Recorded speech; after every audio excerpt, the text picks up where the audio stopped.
Apparently my ears are going. Yeah, they're always. What you have here is that they wear glasses. There, now I can see. Okay, are we ready? 8:30, right? Yeah, 8:30. Okay.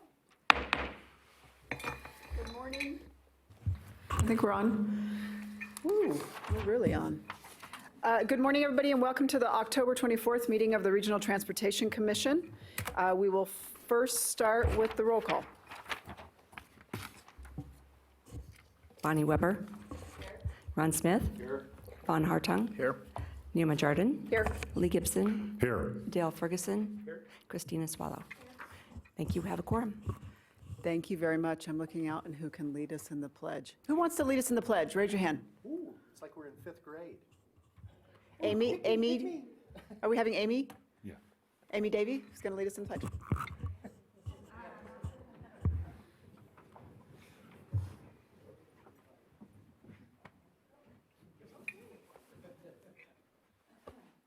Pledge allegiance to the flag of the United States of America and to the republic for which it stands, one nation, under God, indivisible, with liberty and justice for all.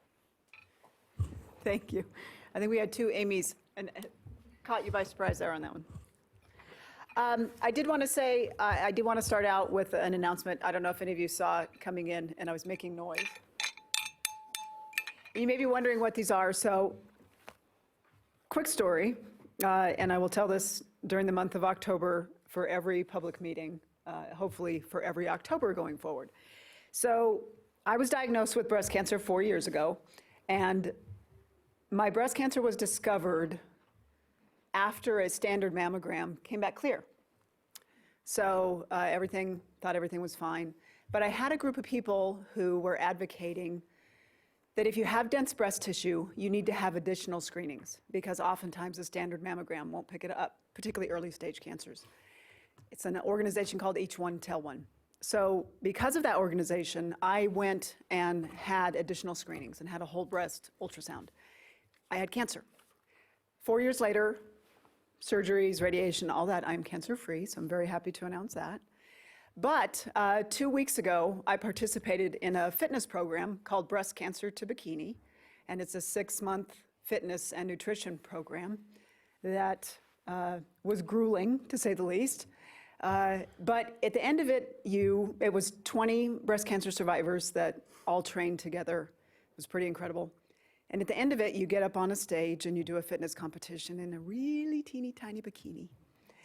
And you're terrified of the bikini and you're worried about that during the whole process, but it's really not about that. It's about getting back some of your life, regaining your stamina, your strength, and coming out of what I called the cancer cave. Post-treatment, it's a kind of a dark place because you're always worried about it coming back. So anyway, this is medals from that competition. I will wear these proudly at every public meeting during the month of October. This is for the 4 ladies through the program who are no longer with us. Ladies, get your screenings. Men, have the women in your life you love.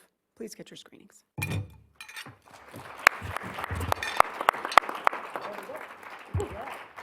Okay. That's a tough one, to not think of those beautiful women that are no longer You with can us. eat a hamburger now.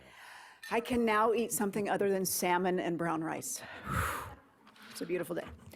All right, moving on. At this time, we will move on to special recognitions. Director Gibson. Madam Chair, the special recognition is presentation of the Nevada, the Nevada Strategic Safety Plan Awards in recognition of the Vision Zero Truckee Meadows Initiative. Amy?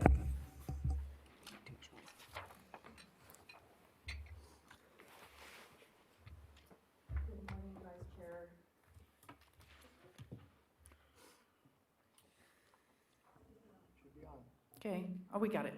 Good morning, Vice Chair Jordan and members of the board. This is my first time attending RTC Commission, and it's pretty cool. I've already done the Pledge of Allegiance, heard an inspiring story, so thank you for inviting me. My name is Amy Davey. I'm the Director of the Nevada Office of Traffic Safety and the state's Highway Safety Coordinator. And I'm very pleased to be here this morning to recognize some very special members of your Washoe County community and of the RTC. I was noticing the Washoe County mission and strategic direction statement, which incorporate the idea of community, safety, healthy, and that's really the focus of what these awards are this morning. So just to give you a little bit of information about the state's Strategic Highway Safety Plan Awards, and then I'll invite Michael Moreno to join me to present the awards. The Nevada Strategic Highway Safety Plan is a joint effort between the Nevada Department of Transportation, Department of Public Safety, and many local participants, and such as the RTC. It's a statewide comprehensive plan that provides a coordinated framework for reducing fatalities and serious injuries on all of Nevada's public roads. And it strategically establishes statewide goals and task forces, strategies developed in consultation with federal, state, local, and private sector safety stakeholders. In 2017, your community hosted the 2017 Nevada Traffic Safety Summit. At that 2017 Safety Summit, a pedestrian workshop was conducted, and the idea of Vision Zero, bringing Vision Zero project to Washoe County was born. So that was 2 years ago. Just last week at the 2019 Nevada Traffic Safety Summit held at the Nugget in Sparks, the Vision Zero Task Force announced their operation in Washoe County with a press conference in which Vice Chair Jardin and Director Gibson participated, as well as myself. At the conclusion of the Traffic Safety Summit, awards were presented to members of the task force and to the Transportation Professional of the Year. And I'd like to ask Michael Moreno to join me now to make those presentations.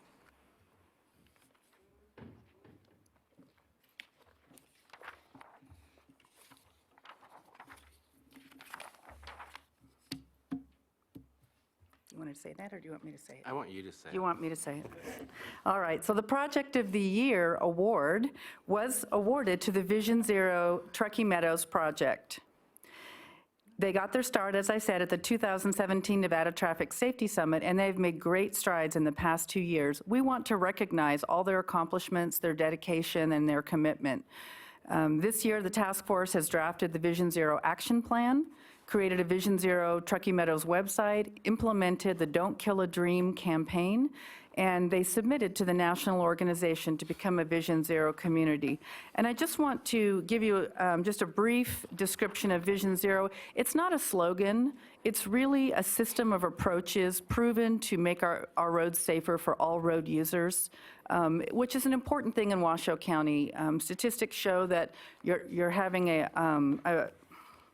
a tragic year in terms of crashes on Washoe County roads. This is a good time for Vision Zero to make this dedicated approach, and I certainly appreciate the board's backing and commitment of this project. It requires commitment, dedication, and a purposeful approach, which the task force has shown. I think we'd like to invite task force members to join us. Thank you, Amy. If there are task force members of the Vision Zero Truckee Meadows here, please come up and we'll get a photo with Amy here. But this is a group of about 20 agencies across northern Nevada. And these individuals are very passionate for the work that we are doing. We've come a long way over the last 2 years from collecting data to creating an action plan to submission of becoming a Vision Zero designated community. We hope to hear about that designation here before the end of the year, so we'll be back in front of you to celebrate that designation. But in the meantime, the next award that Amy is going to present is to a very special individual who has kind of led us on this effort to create Vision Zero for a safer Washoe County. With that, I won't steal Amy's thunder, and I'll turn it over to her. Our second award this morning is for Transportation Professional of the Year, and it's presented to Rebecca Capular of the RTC Washoe County.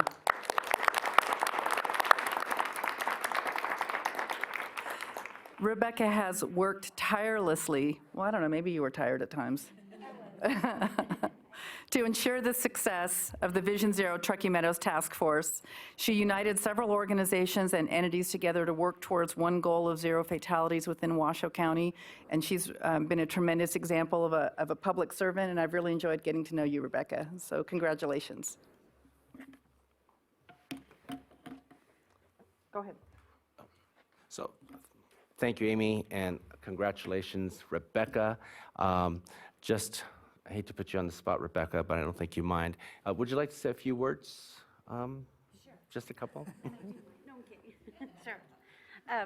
Thank you. This is quite an honor, and I'm very proud of our task force. As you know, we're all each other's cheerleaders, and I just want to say it hasn't been very difficult because working with so many individuals who care and want to see our community strive and have zero fatalities by 2030 has been very remarkable, because it's been very easy because we all have stepped forward and come forward. So this wouldn't have happened without everybody's support, and I appreciate that. And we're going to continue to move forward and do great things. So thank you, and thank you to the board and all of the other councils and commissions in our community who have stood forward and done resolutions to stand behind what we're trying to accomplish. So thank you. Thanks, Rebecca. I'll turn it back over to you before we plop in and take a photo. For a photo. Thank you very much, and I can't say enough about all the work you guys have done. I know you guys meet monthly, sometimes more than once a month, and the fact that what you're doing is data-driven with some best practices that are proving to be very successful, not only in other cities, but in other countries. Being able to see that roll out in our community is pretty tremendous, and we can't do it soon enough. There's been just too many tragedies on our road, so kudos to all of you. You guys have done all the work. We get to sit up here and say, you know, congratulations, and we appreciate you all more than you know. Okay, Should we take a photo? let's do a photo. Okay.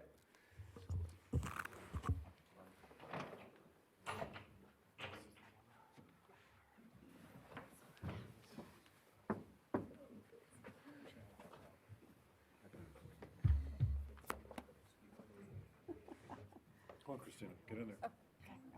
Wasn't sure if we were going behind the chair or in front of the chair. He's tall, he always gets the back. I'm always in the back. Gotcha. Still learning the protocol. What hurts? He told Brian to stand up. Shoulders in front of you, make sure you peek out and do this, go like this. Okay, everybody turn sideways. Blocking your line of sight for the. Everybody's in. 1, 2, 3. And again, happy faces. Thank you. Brian, That's the a only cute thing that matters phone. here is, did Ron look good? Yeah. That's, as long as Ron looks good. This is as good as it gets worse every day. Oh, it looks good. Congratulations, everybody. Thanks for all your hard Nice to work. see you, y'all. How's Scott? Okay, as everybody's shuffling back to their seats, I think we can move on. That was special recognitions. We'll move on to item 1 of the agenda, which is the approval of the agenda. Director Gibson, do we have any changes? Madam Chair, we need to remove item 2.2. Okay, removing item 2.2. May I get a motion? So moved. I have a motion and a second. All those in favor say aye. Aye. Aye. Any opposed? Motion carries unanimously. Item number 2, public input. Item 2.1. Madam Clerk, do we have any public input? Okay. Item 2.2 has been pulled from the agenda. Item 3, consent items. Do any members have any items to pull? Not, Madam Chair. Not poll, but I do have some questions about item 3.16 for staff and for council. Just Okay. questions. It doesn't need to come out. So this is a private business. Have we been successful in relocating them yet? The little bookstore? The We're textbook? in the process. It has Okay. not happened yet as far as physically, but we absolutely in the process. Okay. And so then the property owner is someone different? Sorry, Brian Stewart, Director of Engineering for the record. The property owner is somebody different. The businesses are tenants that are Okay. in there. Because that used to be the Breakaway Bar owned by the Kukicks. Are they still the owners? No. Okay, then I'm good. Okay, any other commissioners have any questions on consent items? Okay, seeing none, Madam Clerk, confirming we don't have any public comment on consent items? We do not. Okay, may I get a motion? So moved. I have a motion and a second. All those in favor say aye. Aye. Aye. Any opposed? None opposed. Carries unanimously. We are on item 4.1, Director's Reports. Madam Chair, this is something you started. Today you started Stuff a Bus for seniors. So today is Stuff a Bus for foster children. That's being held from 10 a.m. to 6 p.m. at the Sam's Club on Kitsky Lane. This is a collaborative event with Washoe County Human Services and Sam's Club to support foster children to collect new and unused winter items, including winter coats, jackets, boots, shoes, socks, and blankets. With more than 700 children in foster care in our community at any given time, these items are critical, and we would encourage everyone to go out and support that. Later today, the RTC is hosting a community meeting to present the draft RTC ADA transition plan. This meeting will be held at the Innovation Center at 450 Sinclair Street in Reno. The meeting will be from 5 to 7 tonight with a presentation at 5:30. The presentation will be live streamed on our Facebook page. The draft plan is available at rtcwashoe.com. Last month, and this is important for me both personally and for my staff and for you, the board members. Last month, the 2019 Metropolitan Planning Organization certification review was conducted by the U.S. Department of Transportation, Federal Highway Administration, and Federal Transit Administration. Now, this survey is conducted every 4 years to review our processes to implement projects, programs, and services to make sure we are in compliance with federal planning requirements, that we are in fact planning and implementing projects in accordance with the principles, goals, and procedures, congestion management procedures that we are required to develop, adopt, and follow under federal law. I'm going into a little bit of a detail here because we are a very heavily, well, depends on your perspective. One can argue we are a very heavily regulated entity by the federal government. We have a lot of prescribed rules and regulations that we have to follow in order to develop and have our plans approved by the federal government. There is no willy-nilly, whimsical, pork barrel style planning process here. This is a process that is laid out in federal law. It is a process we follow, and it is a process I'm pleased to say we get kudos and outstanding best practices nationwide for what we've done. We were especially recognized for an outstanding public involvement process, as evidenced by the strong connection we have with the community. So I want now, this is just me kind of rambling here. The metropolitan planning function is what is the glue that holds the RTC together, in my opinion. It is the glue that helps set this, that allows this board to set priorities and select projects and move those projects through the project development process and deliver them to the public in a manner that is consistent with all of us as a community and our partners. I'm very proud of the board. I'm very proud of all of the staff in planning, engineering, transit, administration, and finance for pulling this together. And so this is something we'll probably get a presentation from USDOT, but as a professional planner, I cannot say enough good things about our staff, our partners, NDOT. I don't want to leave NDOT out of this. You know, I know we get into a lot of tussle with NDOT, but it is a partnership, it's a friendship.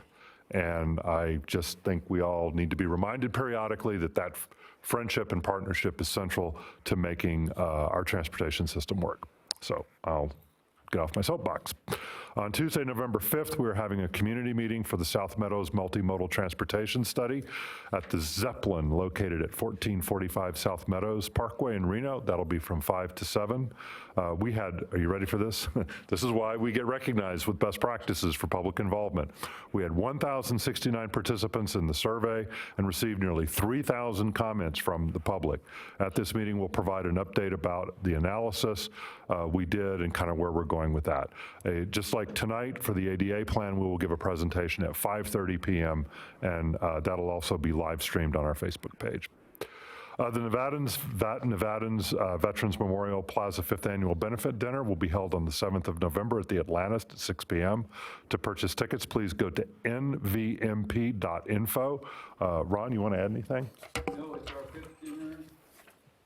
It's our fifth dinner. It's at the Atlantis this year, and our keynote speaker is Major General Peter Cook, retired. And we're going to kind of give a history from 1864 until now on where we're at as a state. And it's going to be one of our best dinners. I'm looking forward to it. Atlantis is doing a great job for us.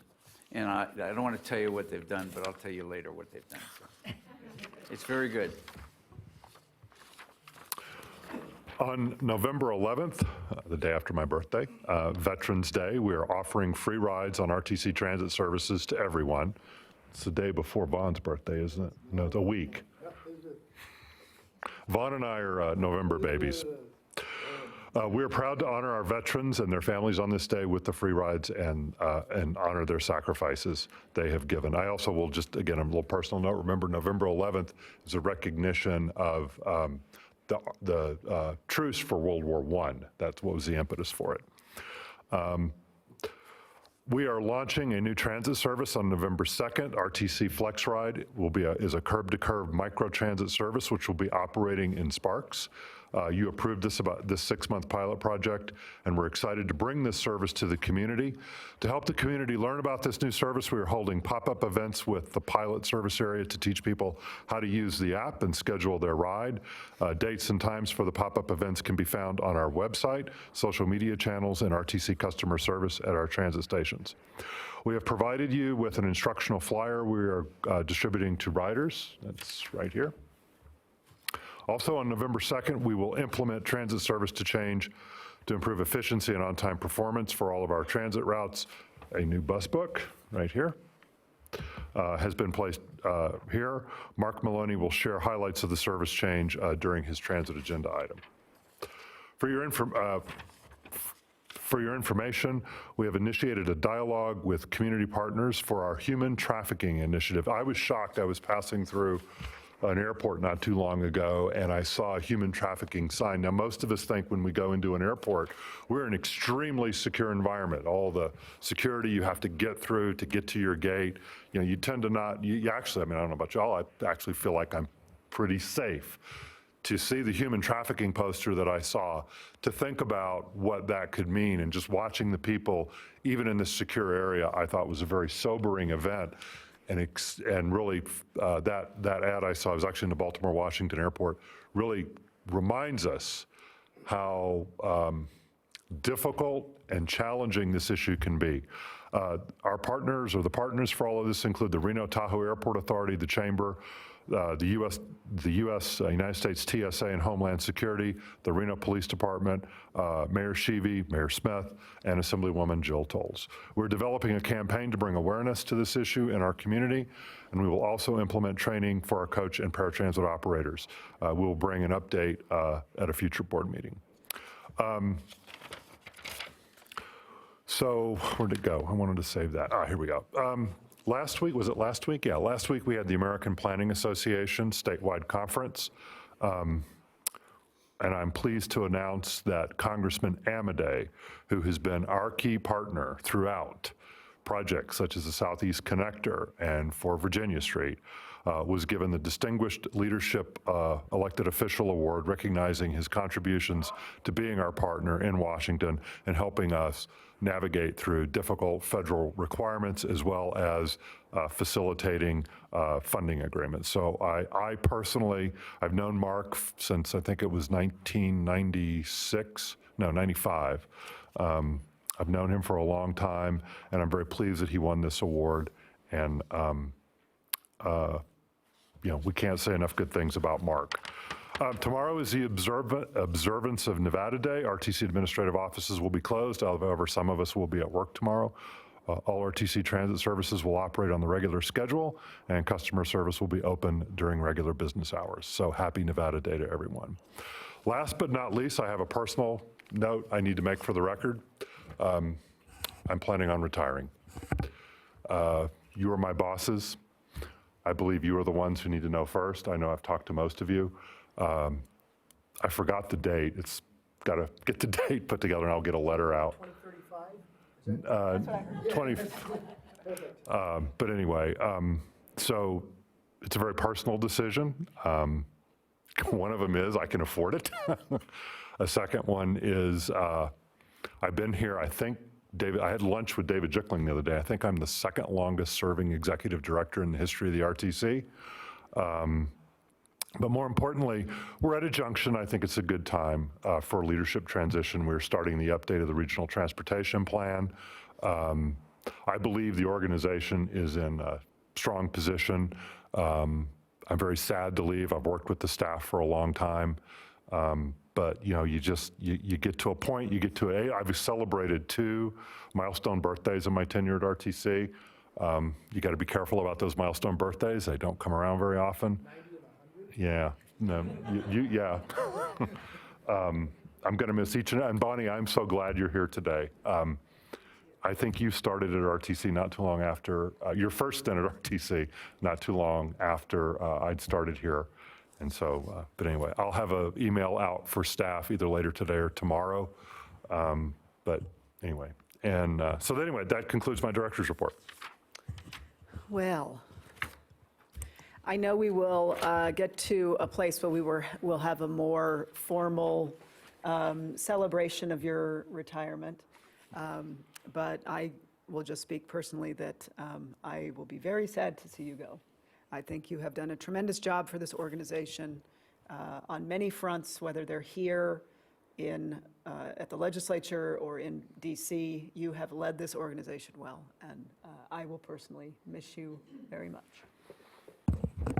I will add, while I may be retiring, I don't plan on becoming completely irrelevant in the community. Good to know. And I think even though you haven't done the official date and written notification, I think the board can safely say they will do a very transparent and open process to secure your replacement. Commissioner Hartung. Thank you, Madam Chair.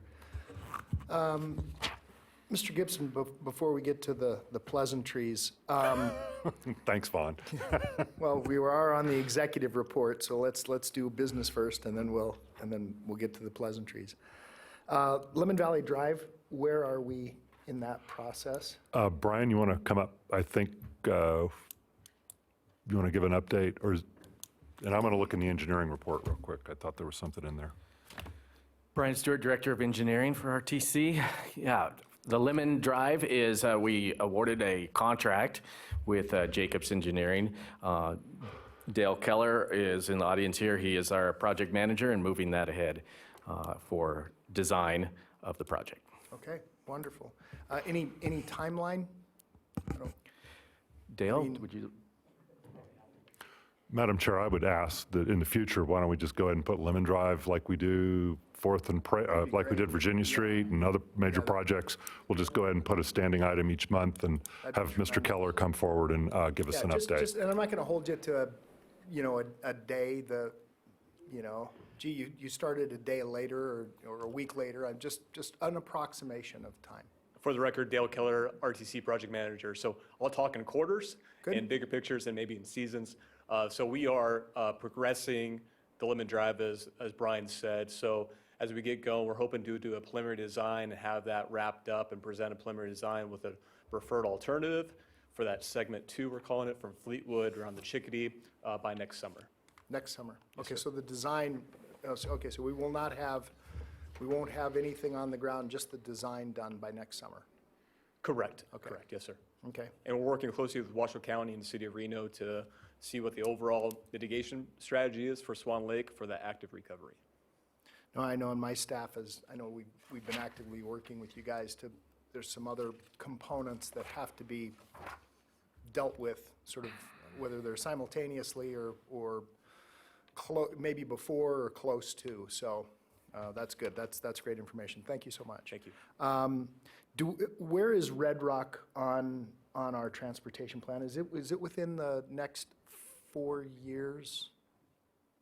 Red Rock and what? Just Red Rock itself. The widening of Red Rock, the improvements on Red Rock? Amy, Is you've it got on the- there? you Because got- I I don't- was told that it was within the next 4 years that it was in our plan. Does anybody have the little Approximation. copy of the? Are you talking, Amy Cummings, RTC, are you talking about intersection or the roadway widening The itself? roadway widening itself. It is, to start design in the next 5 years. Okay, design in 5, okay.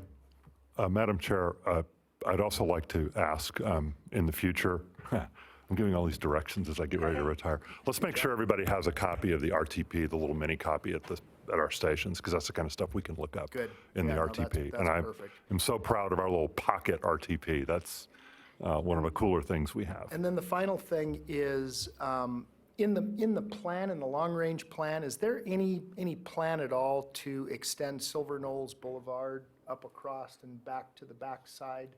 Because I know Evans Ranch is coming online in the next 5 to 10 years, and there needs to be sort of some cross-connectivity where we'll probably even have to, when they start to develop the airport, there's 5,000 acres of property on the airport. We're probably going to have to extend Lemon Valley Drive all the way over and maybe connect it with Red Rock at some point. Those are just, it's going to be incumbent upon us to look at different ways to access the valley. Amy Cummings, RTC, that is not currently in the RTP, but that's already on our radar for the 2050 plan, and we'll be Okay. in front of you next month with the schedule and overall look ahead for the Okay. 2050 plan development. Okay, good. Okay, and, all right, one last thing, if I may, Madam Chair. So you said November 11th was the conclusion of World War I, is that what you had said? It was when the armistice went into Armistice effect. with it. And you and I were born that same year. No, my grandfather, believe it or not, was actually a World War I vet. My grandfather fought with Blackjack Pershing. You look great. I think my grandfather would agree. Thank you, Madam Chair. We're going to miss you, Lee. I've already castigated him privately. We'll do it at some point publicly. We've got so many things ahead, and I know, I don't blame you. Excuse me, I think my position comes more from jealousy than blame. It's a good time. We're both, Lee and I are both the same age. We're both 93. No, we're both 36. So is that- In Jupiter years. In Jupiter years, that's right, in Jupiter years. So I'm saddened by this, I understand completely. I look forward to the real party. And of course, you realize that when you retire, you have to buy drinks. I mean, that's the fine. rule. All right, And I can drink now. thank you. We'll watch out. Okay, Commissioner Weber?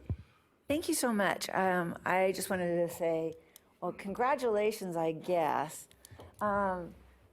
It's been a real pleasure working with you. I think you've done a great job to bring this whole organization forward. You have great staff, and if you have a great leader, you have a great staff.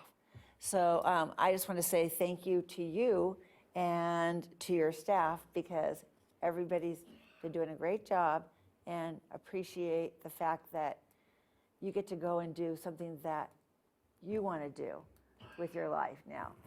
And we will miss you. I'm glad I get to be here to hear that, because I was wondering if that was going to be happening anytime soon. I have another question, speaking about the North Valleys, since I don't serve on this board, but there is so much going on in my ward in the North Valleys.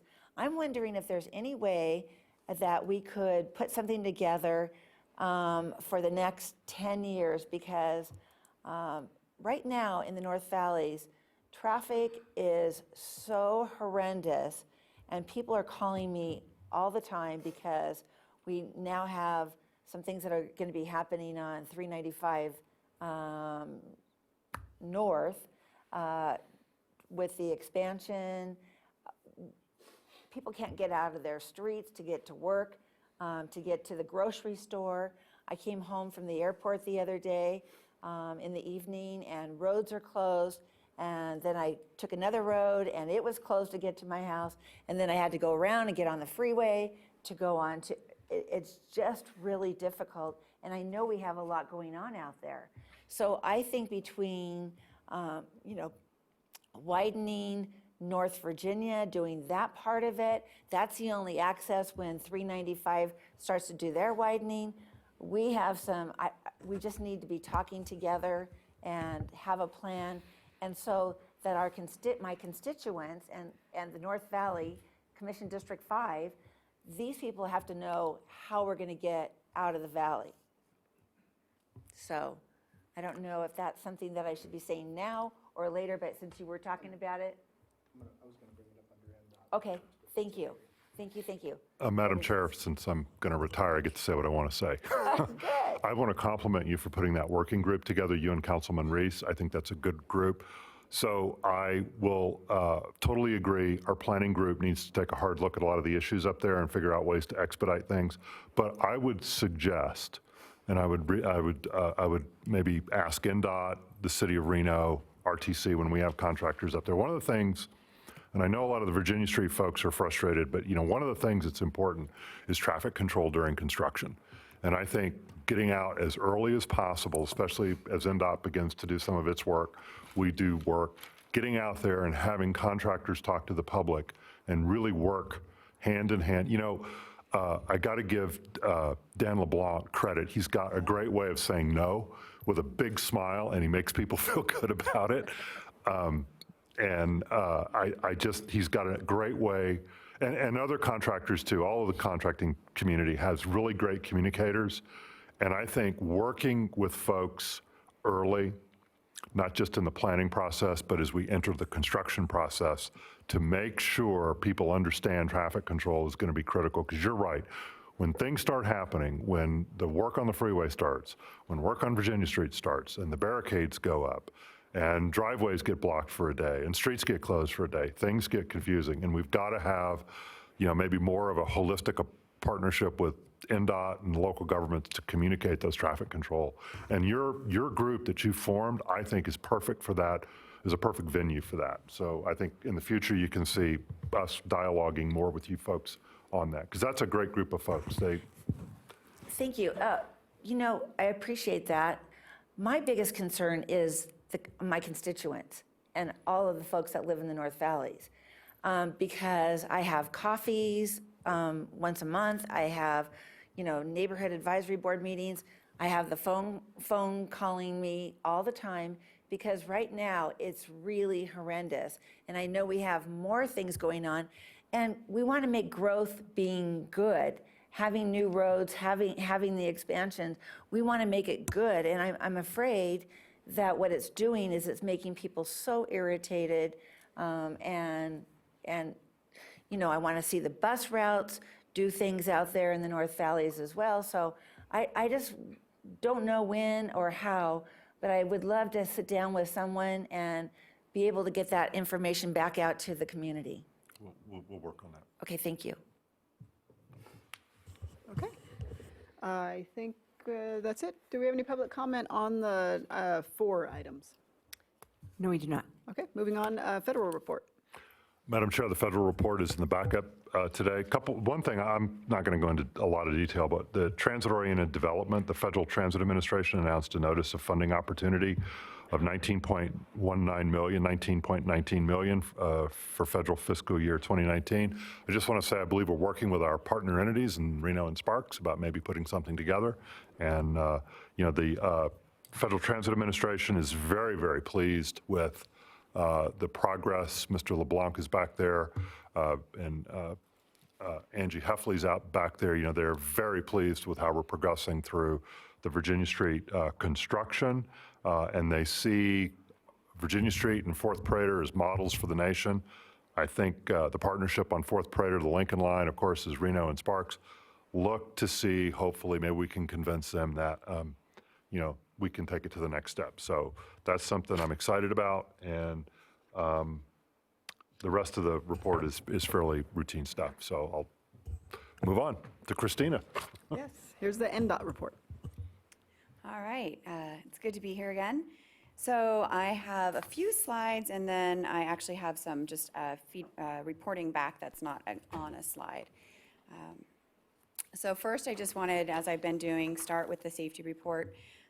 We, as a state, are still tracking really well. Of course, every single fatality is one too many, but so far this year, the number of fatalities that we've seen compared to last year is 69 fewer than last year. So that's a huge improvement. It's still 194 too many, but it's much better than what we did last year.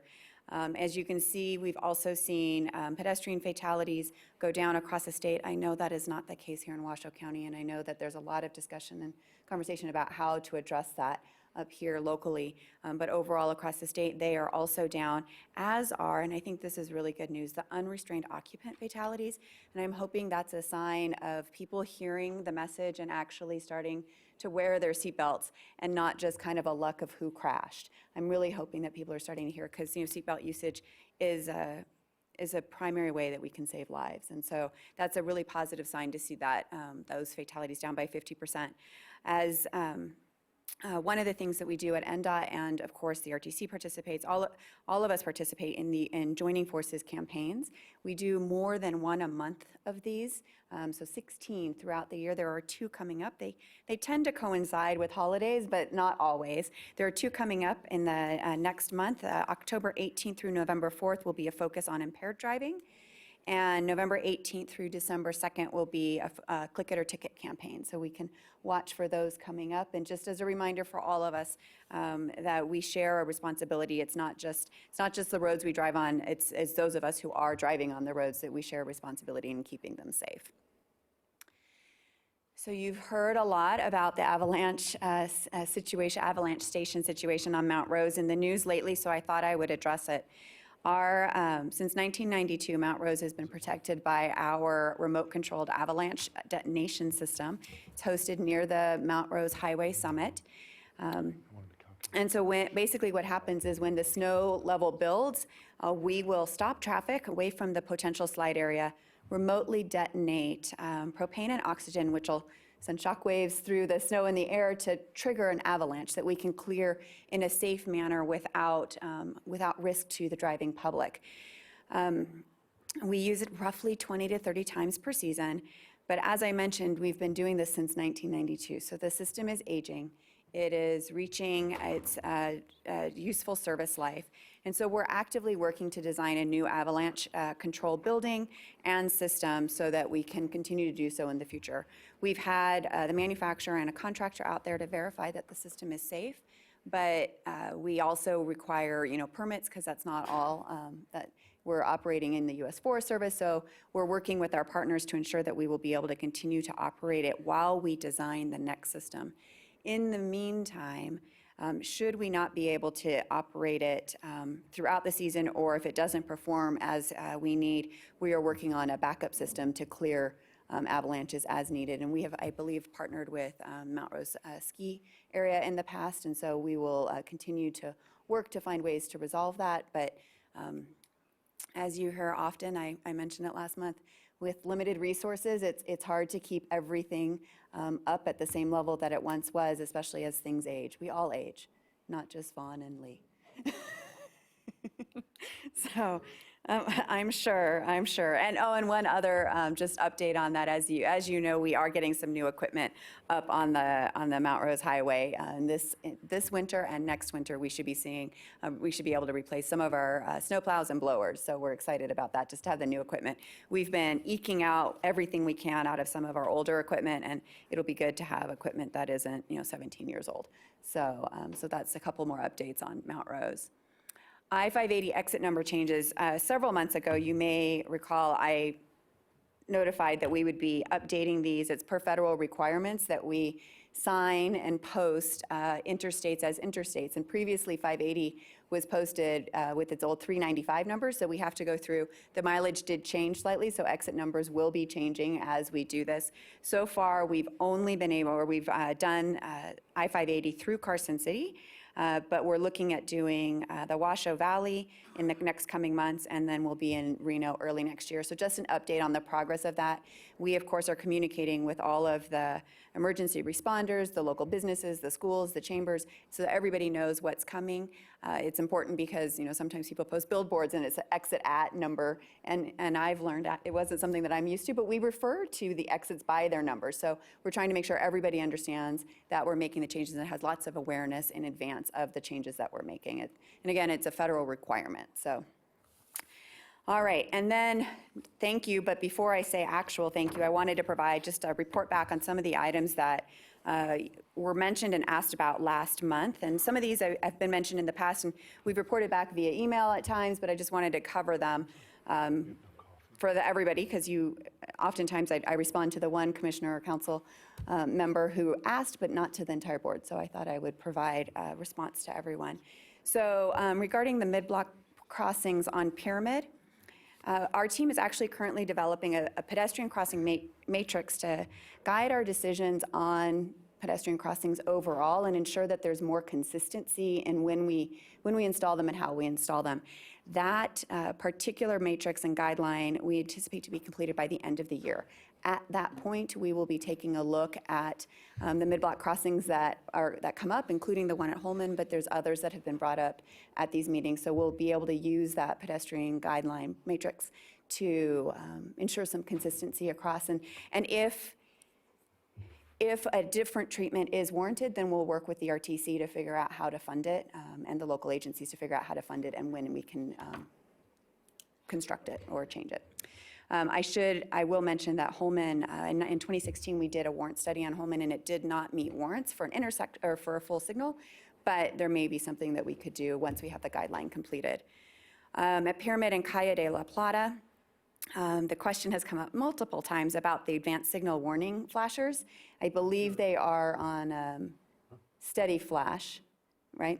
And so basically on this, as we mentioned, we are doing a study. So we're doing a study to look at steady flash versus active flashing, and there's basically 3 different types of advanced warnings that we can provide for a signal if we need to. So you can have just a sign, you can have steady flashing, which is it consistently flashes, and you can have active flashing, which only flashes when the signal is triggered.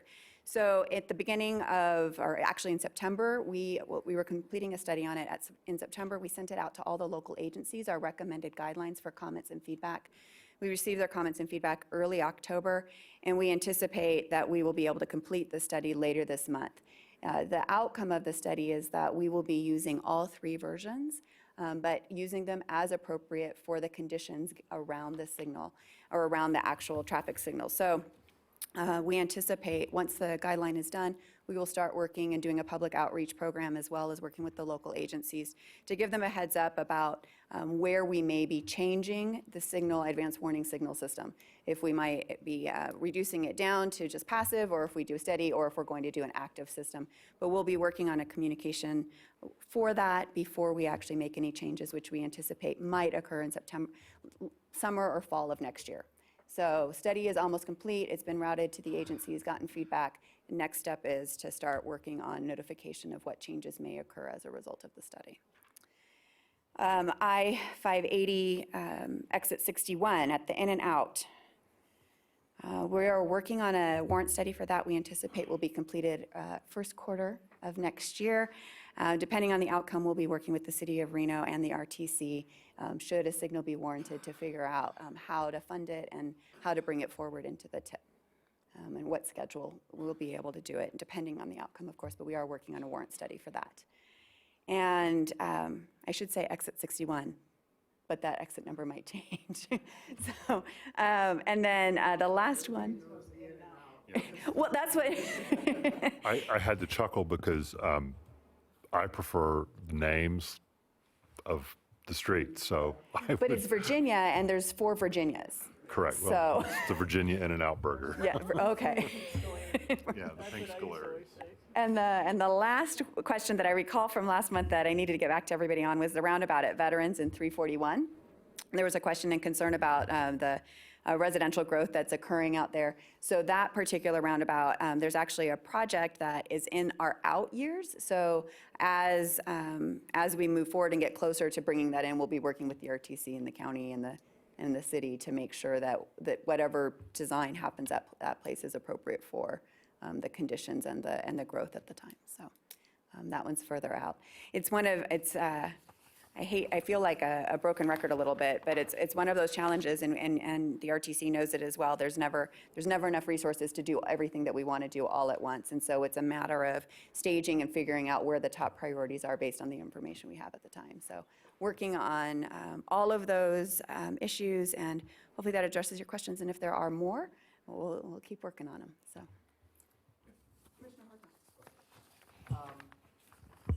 Thank you, Director Swallow. So we'll start with Pyramid and Calle de la Plata. If you decide to leave it flashing, would NDOT be willing to make a sign that says, "This was NDOT's decision, please don't blame the local elected official"? Because I get blamed for this. I'm just telling you, I get calls, and I got calls when NDOT decided to raise the speed from Egyptian to Aaron back up to 55. It had been 45 for years by a gubernatorial order. The governor at the time, there was a young man that was killed there. They lowered the speed limit down to 45, and then when NDOT raised it, I got blamed. So as I mentioned with the active advanced warning systems, we will be doing public outreach on that. Okay. We're not going to post a sign, sorry. But we will be doing public outreach on it and making sure everybody's aware as we're making the changes. That doesn't necessarily mean everyone's going to hear the message or that everyone's going to be happy with the message. But we will do our best to make sure that people are aware of the reasonings why we're making the change and that we are making the change. And what I would tell you, or if we're not making a change. or what I would tell you is, regardless of whether you decide to leave them flashing consistently or to warn drivers that the signal is going to change, just make them all the same. Just make them all the same, because then there's that expectation, and Perhaps, it's would it maybe be of interest to have a presentation as to why they're different and what the different, so maybe on a future meeting, we can have one of our team members come and do a presentation on the advanced warning systems. Once we have the guidelines fully complete, which will be later this year, we'll come back maybe in December or in January with a presentation as part of the public outreach, so everybody understands why they're different. There are actual traffic safety reasons why we would do one versus the other, and you don't want to make them consistent or inconsistent, so because there's a traffic safety reason for it. So you want to make them meet that reason. Understood. Okay, so a couple more questions. You said that you were going to replace the snow plows up on the Mount Rose Highway, the plows themselves, and then the blowers. Some of them. Yes, some. I understand, and I don't know what the fleet contains. What do you do with the older pieces of equipment? Would you be willing to donate those to the city of Sparks? We could sure use them. I believe we auction them. Okay. There are state procurement and disposal rules on that, so. Okay. Just a question. So another question, 395 North, this was a question that I had left on your voicemail.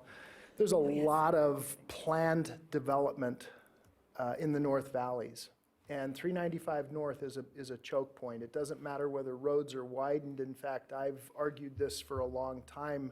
Out in Spanish Springs, we can do all these workarounds and get people to 395 faster, but all that does is get you to the traffic jam faster.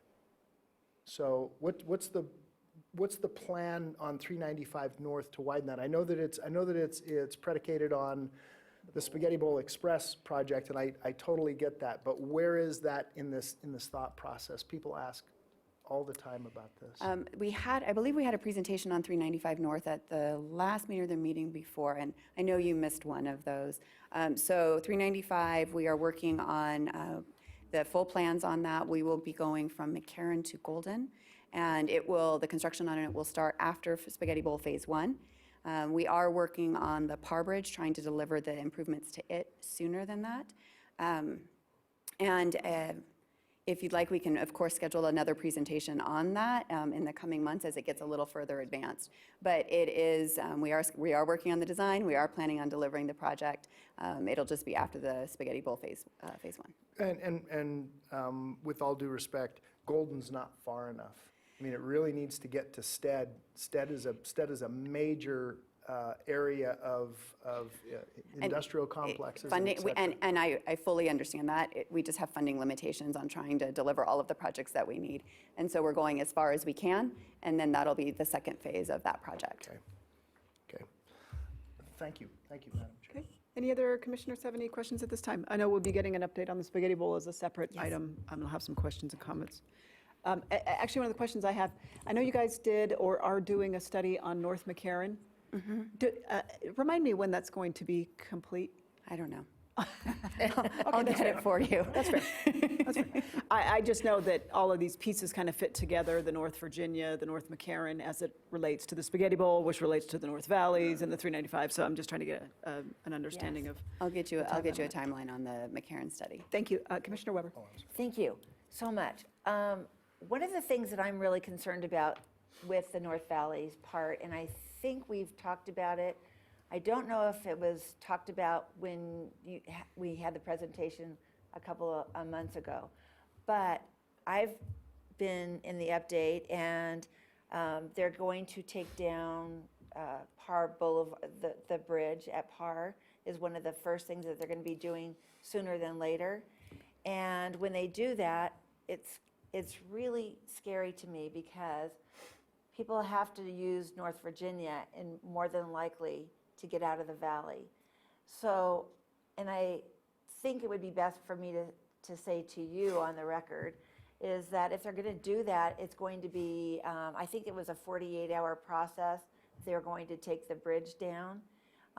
It needs to be possibly, I'm just throwing it out there, I've probably said it to staff, but like when TMCC is out, I know that, maybe during the Christmas break or whatever, the holiday break, it's just going to be bad, and people have to be told about this way in advance, like lots of meetings, lots of talk, because then RTC is doing stuff, City of Reno is doing stuff, and people cannot get out of their neighborhoods, let alone get to, and that the only way north is south for any of those people. I mean, you don't go to Susanville or you don't go you don't go north.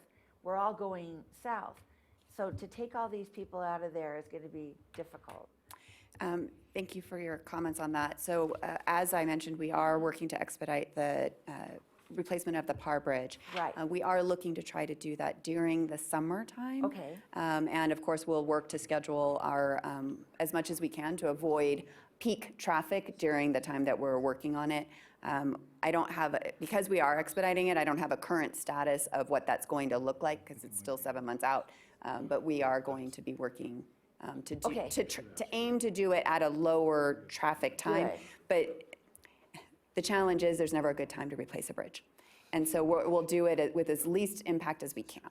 And in as much advance notice and coordination. I understand that, but I've been in the presentations when NDOT has been out there with the community, and it's so hard because NDOT says, well, we're going to expand, we're going to do all of this, and same with RTC.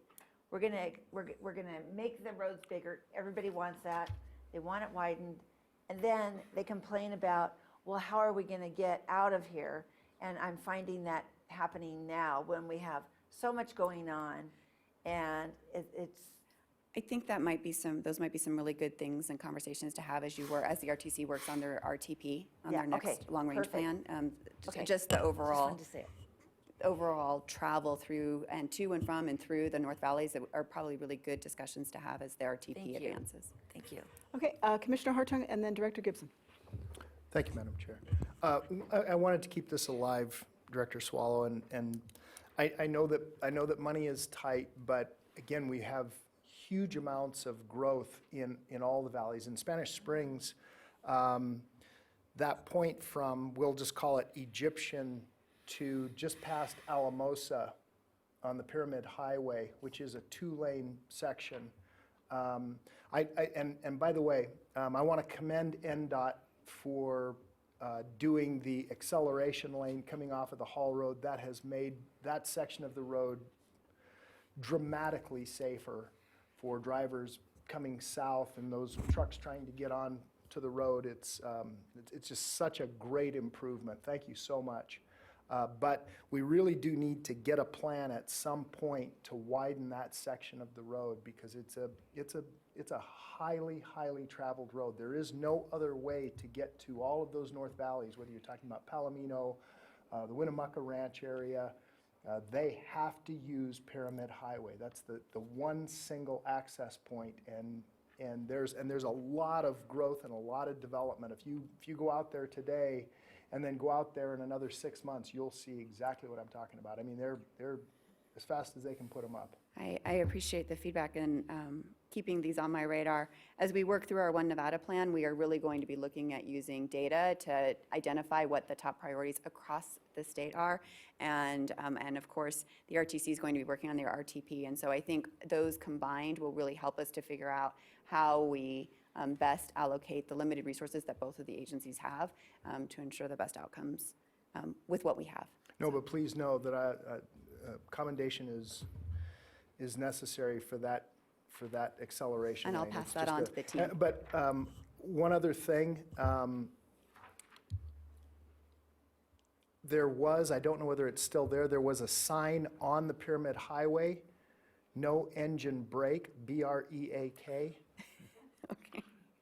Do you know where, was it in the same segment between Egyptian and Alamosa? Yes, ma'am. Your engine can't I'm take just- any breaks. No breaks for the weary. I'm just, a constituent pointed it out to me, and they said, you need to hire people that can spell at Washoe County, and I was, oh dear. So it was spelled right, it was just the wrong word. Right, Yeah, wrong use. All right, Wrong we will see if we can get that sign replaced. Thanks for letting us know. thank you. Thanks. Director Gibson. Madam Chair, I forgot to mention in my director's report, and Mr. Stewart, if you'd step up, because you may need to fill in some blanks here, but we convened a summit of the traffic engineers, and the purpose of that summit was to address the question of the speed limit on the Southeast Connector. I believe, Brian, correct me if I'm wrong, the consensus was to increase the speed limit to 50 miles per hour. 50? 50. Brian Stewart, Director of Engineering. I will have to correct you if I'm wrong. The consensus is, looking at it, that we could possibly take it up to 50 miles an 55 hour. 50 miles per hour. Did I say 50 or 55? 50 miles an hour, and that's considering all the 50. turn pockets and the signals and everything that is going on. No objections from the other jurisdictions or all the jurisdictions with respect Would to you that. talk a little bit about the relationship between the speed limit and the turn pockets? Because I think that was one of the interesting components and facets. Yes, the turn pockets are designed for a certain speed for being able to deceleration off of as you go in and are making a left turn, and you want to have enough space to be able to slow down and still have whatever cue is there per the design studies. And so if you don't have enough room, then you could be creating a dangerous situation with respect to rear-end accidents. So that's the simple side of that. You start getting too high of a speed, and you start creating those issues. Okay, commentary, and then I'll turn it over to And Commissioner Madam Smith. Chair, I think we're going to bring an agenda item back to really explore this issue, but I was remiss in not mentioning it in my director's report, because I know Commissioner Smith and Commissioner Hartung have been particularly advocates for addressing that operational issue, and I just wanted to let everybody know we sat down and went through it and debated back and forth and talked about the design features, et cetera, and so we What did is that. it now? 45. It's 45. Okay, so I'm the public, and we raise it 5 miles an hour. They're going to lose their minds. You know, Madam Chair, if I could, Commissioner Smith. I was told by our director, who now I'm glad he's retiring, that the speed limit was up to the different entities. In other words, it's 40 miles an hour on the Sparks Bridge. We want to raise that to 45 and everything else to 55. And then down where, what's the new project going in? Not Daybreak, what is it? Daybreak is Daybreak, where you could lower it back down to the 45 we have now, that RTC doesn't get involved in that. Now you're involved in that. And why? All we did is convene the local jurisdictions and the traffic engineers all together so that they could talk, and we could as a whole, holistic approach, look at the Southeast Connector. Yes, it is the local jurisdictions because they operate and maintain the roads and have the legal authority to be able to set the speed limits. They would actually be doing the work or authorizing that change. And Madam Chair, I would just add. So where did the 50 come from? The 50 came from, so let me back up. So they're doing, it's 45 now, and they're doing 60 and 70. Yeah. So 55, hopefully they'll still only do 60 or 70. They're not going to get up to 80 miles an hour, but 45 is ridiculous. 50 is Going up to 50 is ridiculous. Going to 55 is what I'm looking at. I sent letters to everybody, and they all agree. Everybody agrees. Let's, I Madam agree Chair. with the director, and let's bring back an item. Well, if it's his idea, he'll be gone in 2 months, so we can fix it. Let's bring an item back, because now I'm going to be very serious. There are very serious engineering design issues related to safety. And our number one goal and our number one mission, as we saw in the Vision Zero, is safety. And I think to ignore our traffic engineering operations experts' advice, to ignore our engineering is something we need to be very, very careful with, because this is a safety issue. And I've been, just to let you know, I've had people approach me to not raise the speed limit. So let's listen to our engineers, let's go through the facts, let's make a fact-based decision. I think it's important, and this is one of the things I'm proud of about the Southeast Connector, is it is a regional road. Operational decisions have to be made in a consensus amongst Washoe County, Reno, and Sparks. And I think we need to hear from and document on the record next month on an agenda item the thinking that went into this recommendation. So Okay. And I know we're not going to make any decisions here today. I can see the attorney getting a little itchy over here.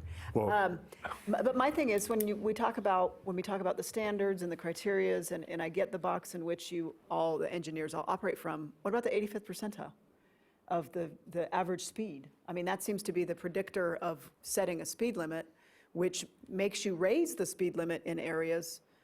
I would like to understand how that is or is not being applied to this We'll analysis. include yeah, that. let's bring this back in an item, because I think it is important, and I'm actually proud of the item, because isn't it great? We are having a multi-jurisdictional discussion about an operational issue, and that's what we're here for, so. He's geeking out. Commissioner Hartung. Thank you. And when you bring that back, will you also bring back the picture of southbound Pyramid Highway at Golden View, where the left turn queue is about 100 feet long and 55 miles an hour? I can give you 100 examples of where we have broken these rules, where lines of sight are completely different. And so, I mean, I beg you guys, let's think about this carefully. And on the director's report, one more thing, Mr. Gibson. Is 7th Street in Sun Valley, is that RTC's or is that NDOT's right away? Going up over O'Brien Pass that goes from Golden Valley. Whose right away is that? What's the name of the road? 7th It's Street 7th Street, up in Sun but it's Valley. O'Brien Pass. It like weaves up through there.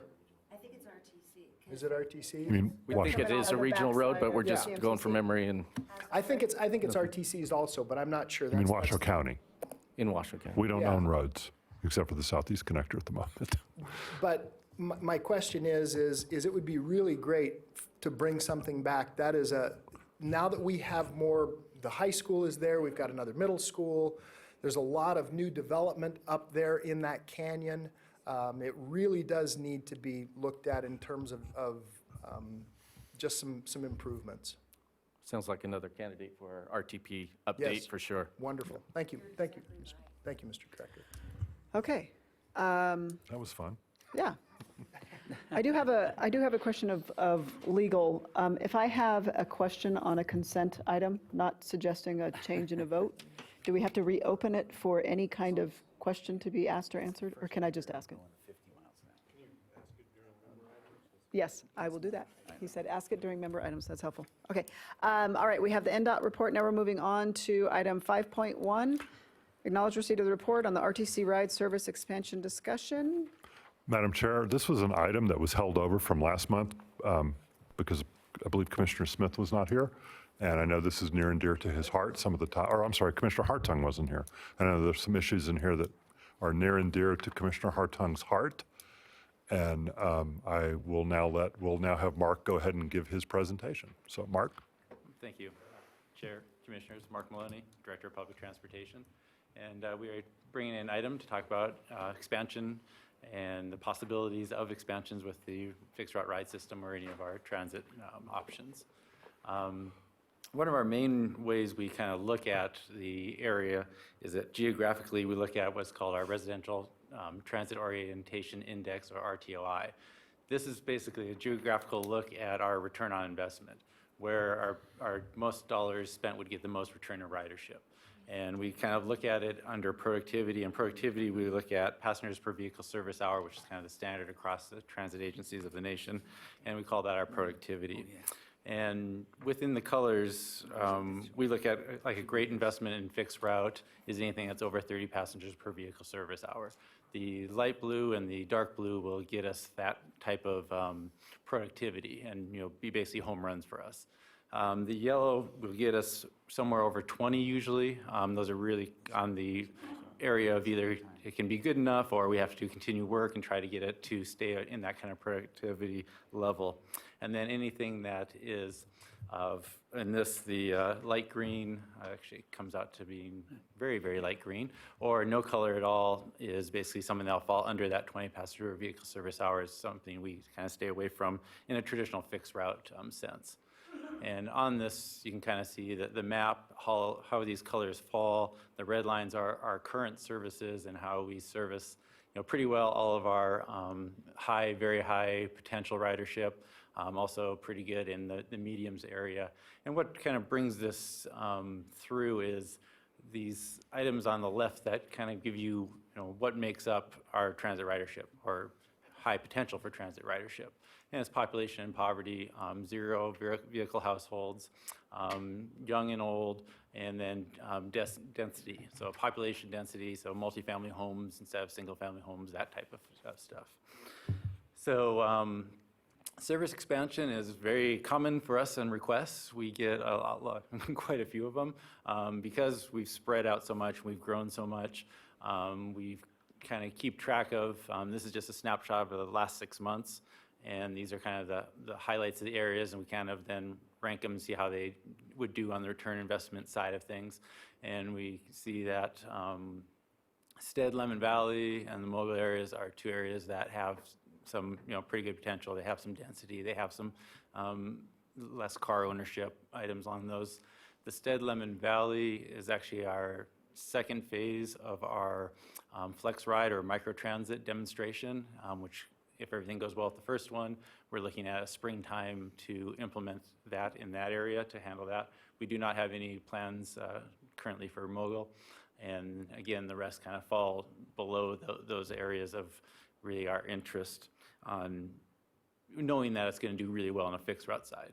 And even Stead, Lemon Valley, because of the way the land use is set up, we don't think it's as strong as a fixed route as it would be under a microtransit, something that can get into the neighborhoods and run around at that end of it. And actually, lost the slide. One of the areas that we looked at is the challenges of those operations, and the biggest challenges are funding. So the board approved our short-range transit plan where we went out to the public, we looked at all of our funds available, all of the options, what was out there, and basically came back with mostly a cost neutral, but any extra dollars we have, we put it into the bus rapid transit program.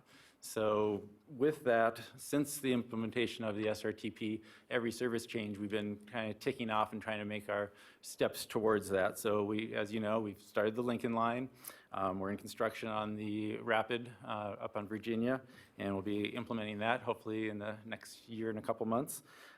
We've interlined our weekday, Saturday, and Sunday service to improve efficiency. We've adjusted the weekday, Saturday, and Sunday running times to get service on time.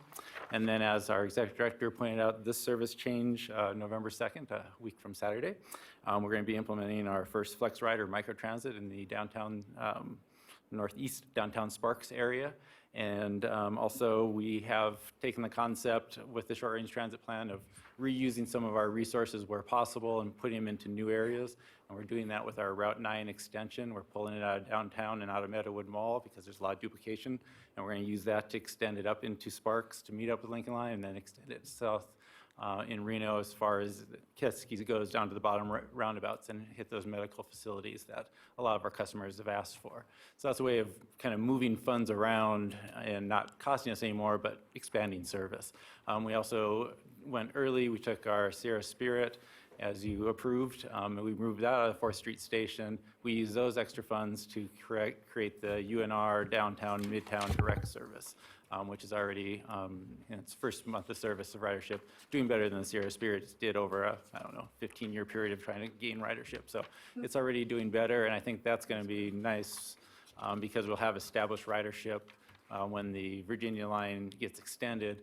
We'll already have people already ready to use that service to get down to the downtown, midtown area and all the way to Meadowood Mall at that point when it goes from end to end.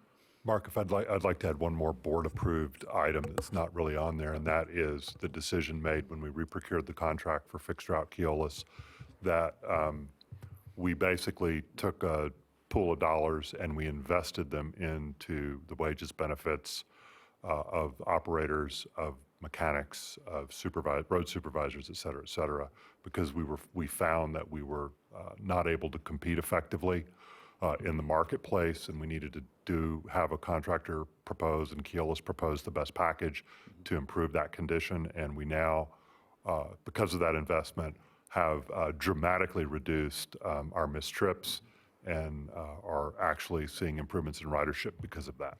Yes, that's a very good point.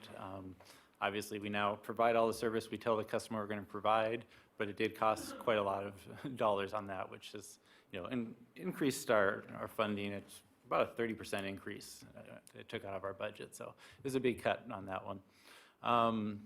The other area is just what we all know and what we've talked about with NDOT is our population has spread. In 95, which our service hasn't changed dramatically, with our current service, we covered 85% of all of the residents. Now in 2015, the last one was 67%.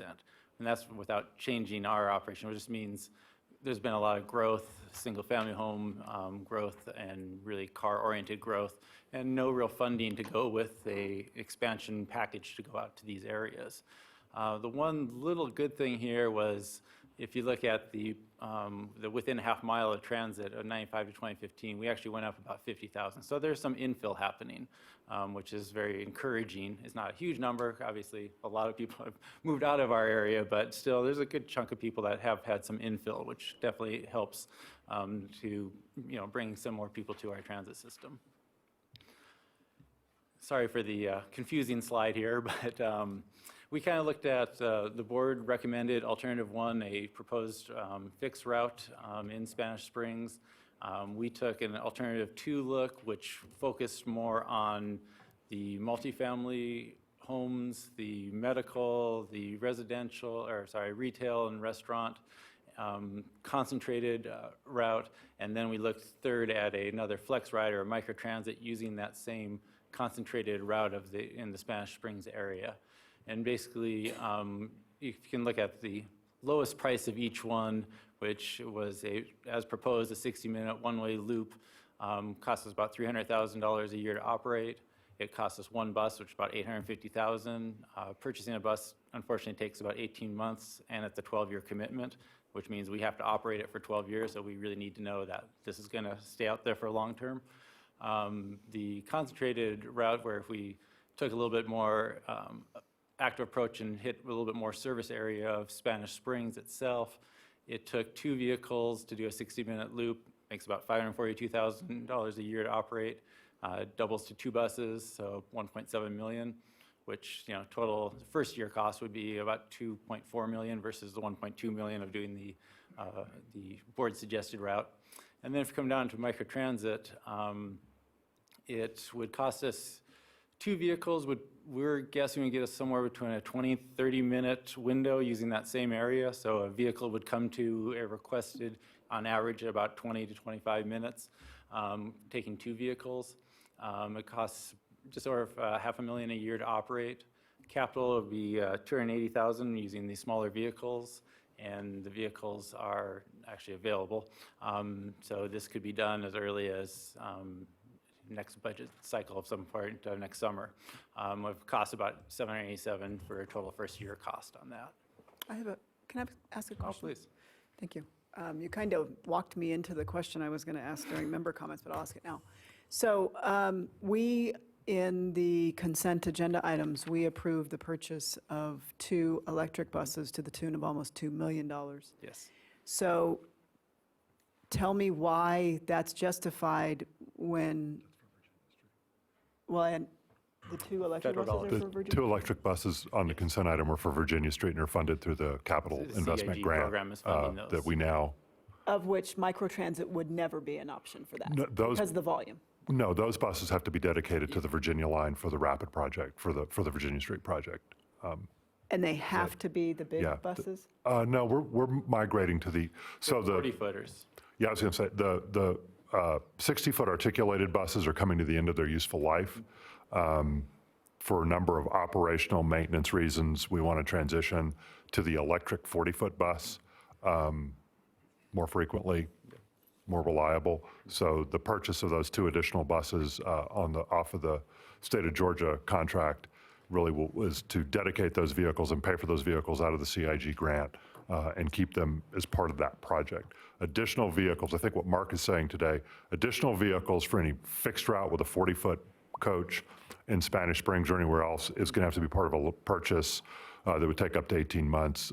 Microtransit, we have a little more flexibility with our existing fleet. It could probably dedicate 1 or 2 coaches to a microtransit concept next summer. So I think that's sort of the trade-off of getting the number of vehicles for 40-footer, purchasing vehicles and taking the time to get the 40-foot bus, which we can do and we have to do. We've got a fairly sizable, I think, procurement coming up to replace some 40-footers. Yes, we do. Which this discussion feeds sort of that item you'll deal with in the future, or more directly go implement microtransit on the shorter time frame. I guess the question or point I would raise about microtransit is we are starting a microtransit demonstration in how many days? About 8. About 8. 9. I think that's something we need to monitor very, very closely. I know sometimes I don't come across this way. I'm an optimist. I think that service is going to go gangbusters. I know our friends down south, Christine, I believe they're doing their microtransit. Granted, it's on the strip, but it's going gangbusters. People really like the idea of picking up their phone and being able to reserve something. So, Well, and I think that's what I was yeah, except we'll be able to do it cheaper. But that's what I was getting to, is these 2 electric buses, not the double stretch bus size, but to replace those. 40-footer. Those are for Virginia Street, Correct. where the volume of ridership is high and would not be now or in the predicted future be a candidate for microtransit. Is that fair? That is very, Okay, very fair to say. that's all I needed, the Right, yeah. clarification, why we would spend this much money on these bigger buses. You explained it. And it Thank gets you. back to that whole return on investment and productivity. At a certain point, microtransit doesn't work because you actually have very strong fixed route ridership. You have, the cores, easy access, heavy destinations, heavy multifamily, a university, everything that goes with that. So you need the vehicle that fits that size. What we're talking more, especially on all those expansion areas, they're out, they're all single family, they're built for cars.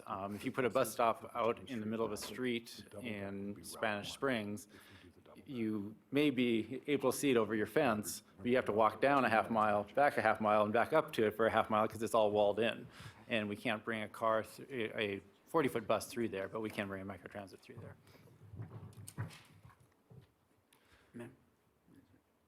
Commissioner Smith? Thank you, Madam Chair. All I'm hearing here is why we can't do it. No. That's all we hear. We just bought 20 electric buses. Where'd they all go? On Virginia Street, you have one bus coming, 30 seconds later, another bus coming, they all have one rider. The buses are out there to do some kind of a program to Spanish Springs. That's what we need to do. It's time to do it. I appreciate all the work you've done on this report, Mark, but it's still, the fact is, it's time to give those folks some bus service. We've got the high school out there. We've got 2 shopping centers, employment centers. We need to take care of those folks. Yeah, and we're not saying we shouldn't, and even any of those No, areas. but what I'm hearing is 18 months. No, what we said is summer if we go towards microtransit, which we think is a better fit, is more what we're saying is, I think we can do this quicker, I think we can do it cheaper, and I think we can have a better customer response. Quicker than what? Quicker than, so we could do it by summer, This coming summer? right, with a flex ride type service. All right. And it'll actually get to the customers. The problem is really, how do you get a 40-foot bus into the cul-de-sacs and the walled-off neighborhoods? I don't think anybody, I haven't ever asked to go into the neighborhoods. I've But if never you asked look that. at the ridership that we usually get, so the ones, and I think previous, if you look at the percentage of no car, so 97% of these folks that live in this area own a car. So to get somebody to say, I'm not going to take my car, I'm not going to go out in the weather and walk a half mile to a bus stop, wait for a bus every 60 minutes, it's less likely. You But can someone's gonna- argue the other side, Mark, say they have a car because there's no bus service. Yes, oh, that's how it started. And that's how these neighborhoods were built. That's- Okay, I go ahead. 100% agree with you. But the flip side is, if you have a vehicle come to your curb, you're likely to walk past your car and ride it. It's just a higher probability. We kind of took a look, and again, this is looking at the route, we compare it to Route 19, which is a lower productive route, and the senior population, the youth population, like we said, are actually pretty comparable. They fit in pretty good. The big change is the percent of cars owned. All of our current service, it's 25, 50, 25, 20, 30, 40% of households don't have cars. This 3% don't have cars. So we just need a different tool to work in this area than our traditional. And that's kind of what all this, like you said, we've gone through a whole lot of different things, but that's really what what our research is showing is we need something a little different to get into these neighborhoods and get service that people will actually like and ride. We do have other areas that we do have within the existing service that we have requests for, which also costs funding in dollars, which we'd like to move towards and get some of this fixed as well, which comes back to, as our executive director said, an overall funding question and a budget. And the board, direction is what we're, looking for in this, and where should we put those dollars? Right now, we probably have a little bit of extra dollars, maybe enough to do a route, depending how our budget cycle goes. But right now, our economy is doing great. As long as there's no downturn, and maybe our government has solved that, we don't have any more recessions. But we have gotten the longest route, time ever without a recession, which has been great for helping us on the financial side. But that all needs to be taken in on a budget side of things. And before you move on, I have one comment, and then Commissioner Hartung has one too. And, at the end. I did want to say, and I know I represent an area, the Boomtown, Somerset, Del Webb area, they would love bus service as well. But I do believe that the microtransit would probably be more suited for them because of their, the volume that the volume that is necessary to make it a financially feasible fixed route with a big bus is kind of tough. Commissioner Delgado is not here today. I think I can safely say on his behalf that this discussion of some of his constituents on a certain socioeconomic level have significant needs on a fixed bus route as well. So I think that needs to be a much bigger kind of global discussion about needs, demands, and resources. Commissioner, you wanted to wait? Yeah, as Okay. soon as he's done, Okay. I have some questions. Actually, the last one is, even though we've been funding constrained and we have a lot of opportunities to run other areas if we have additional funding, we did rank number 8 in Wallet Hub's comparing the 100 U.S. cities using 17 relevant metrics. We scored very well on share of commuters who use public transit, jobs accessible within 30 minutes of transit commute, the annual transit costs as share of median income, presence of BRT, airport accessibility, safety record, route miles per population, transit vehicles operated per population, and the average age and miles of our fleet. So we're pretty proud that we came in this, and the other cities in Nevada were Las Vegas, which came in at 51st, North Las Vegas at 69th, and Henderson at 80th. So we may be constrained, we may have difficulties, we may want to serve a lot of other areas we don't have funding for, but what we're putting out there, we try to put out there well. Madam Chair, if I may add a few more staff comments. So I think it's important to recognize a couple of things. One, should the commission want to direct us to look at implementing new regular fixed route service, that would have a impact or is something to be considered in the upcoming bus purchase. Go back to what Mark just showed. We are using our bus fleet pretty efficiently, and we don't have, we just don't have spare buses sitting in the garage to go start new fixed routes tomorrow. So I think if the commission wants us to proceed with some continuing down the road of implementation for a new route, then we need to get those buses on order and deal with that issue. And that's funded through our FTA capital grants, formula of capital grants that we receive. So I want to, this is my way of trying to diplomatically say, we're not telling the commission how not to do something. What we're telling you is if we do a fixed route with 40-foot buses, that's like building a bigger road than a smaller road. So it's going to take more materials, it's going to take more cost, it's going to take more time. So maybe next month we can have a little more detail on what that would look like. I would like to temper the commission a little bit. I think microtransit is this demonstration that's coming up is crucial to being able to evaluate, basically what I think is going to be a new model for public transit in the country. I mean, it's got technology. Unlike Uber and Lyft, we will have ADA accessible vehicles. In fact, it's a complementary service and co-joined service with our ADA service. So it actually helps meet those two needs at the same time, hopefully to save us some money, which could be used for other services. So I want to remind everybody, like a road, a new bus route is something that, it takes, it's just, you don't just take a bus and go stick it out there and run. And I also think what we should have probably touched on a little bit was our bus stop improvement program, because I know we do have bus stops all over. Clearly, I don't want to create a situation where new routes go into effect, and I'm hoping one day we do get new 40-foot routes in many of the areas already identified. But let's this time make sure bus stops are appropriately located, built and constructed, so that we don't just have a pole sitting in the middle of the dirt that's difficult for a wheelchair passenger or someone with a disability to use. So that's another component I think that's important. But I just wanted to add my thoughts on this, because I think, Mark, clearly, we get a lot of customer complaints, concerns, and compliments. And I think one of the key variables is the number of requests for service we get. And I think it's important to put, as we plan our future routes, some of that in that context. Commissioner Hartung, then Commissioner Lucy. Okay, thank you. Mark, I want to commend staff on this great report, but I'm going to be Captain Obvious. Chicken or egg? Which came first? By the way, I went on to Amazon and I ordered a chicken and an egg. I'll let you know. You guys point out all of these statistics of no vehicle households. Let's just assume for a moment that I don't have a place to live, nor do I have a house. Do you think I'd move to Spanish Springs or a vehicle?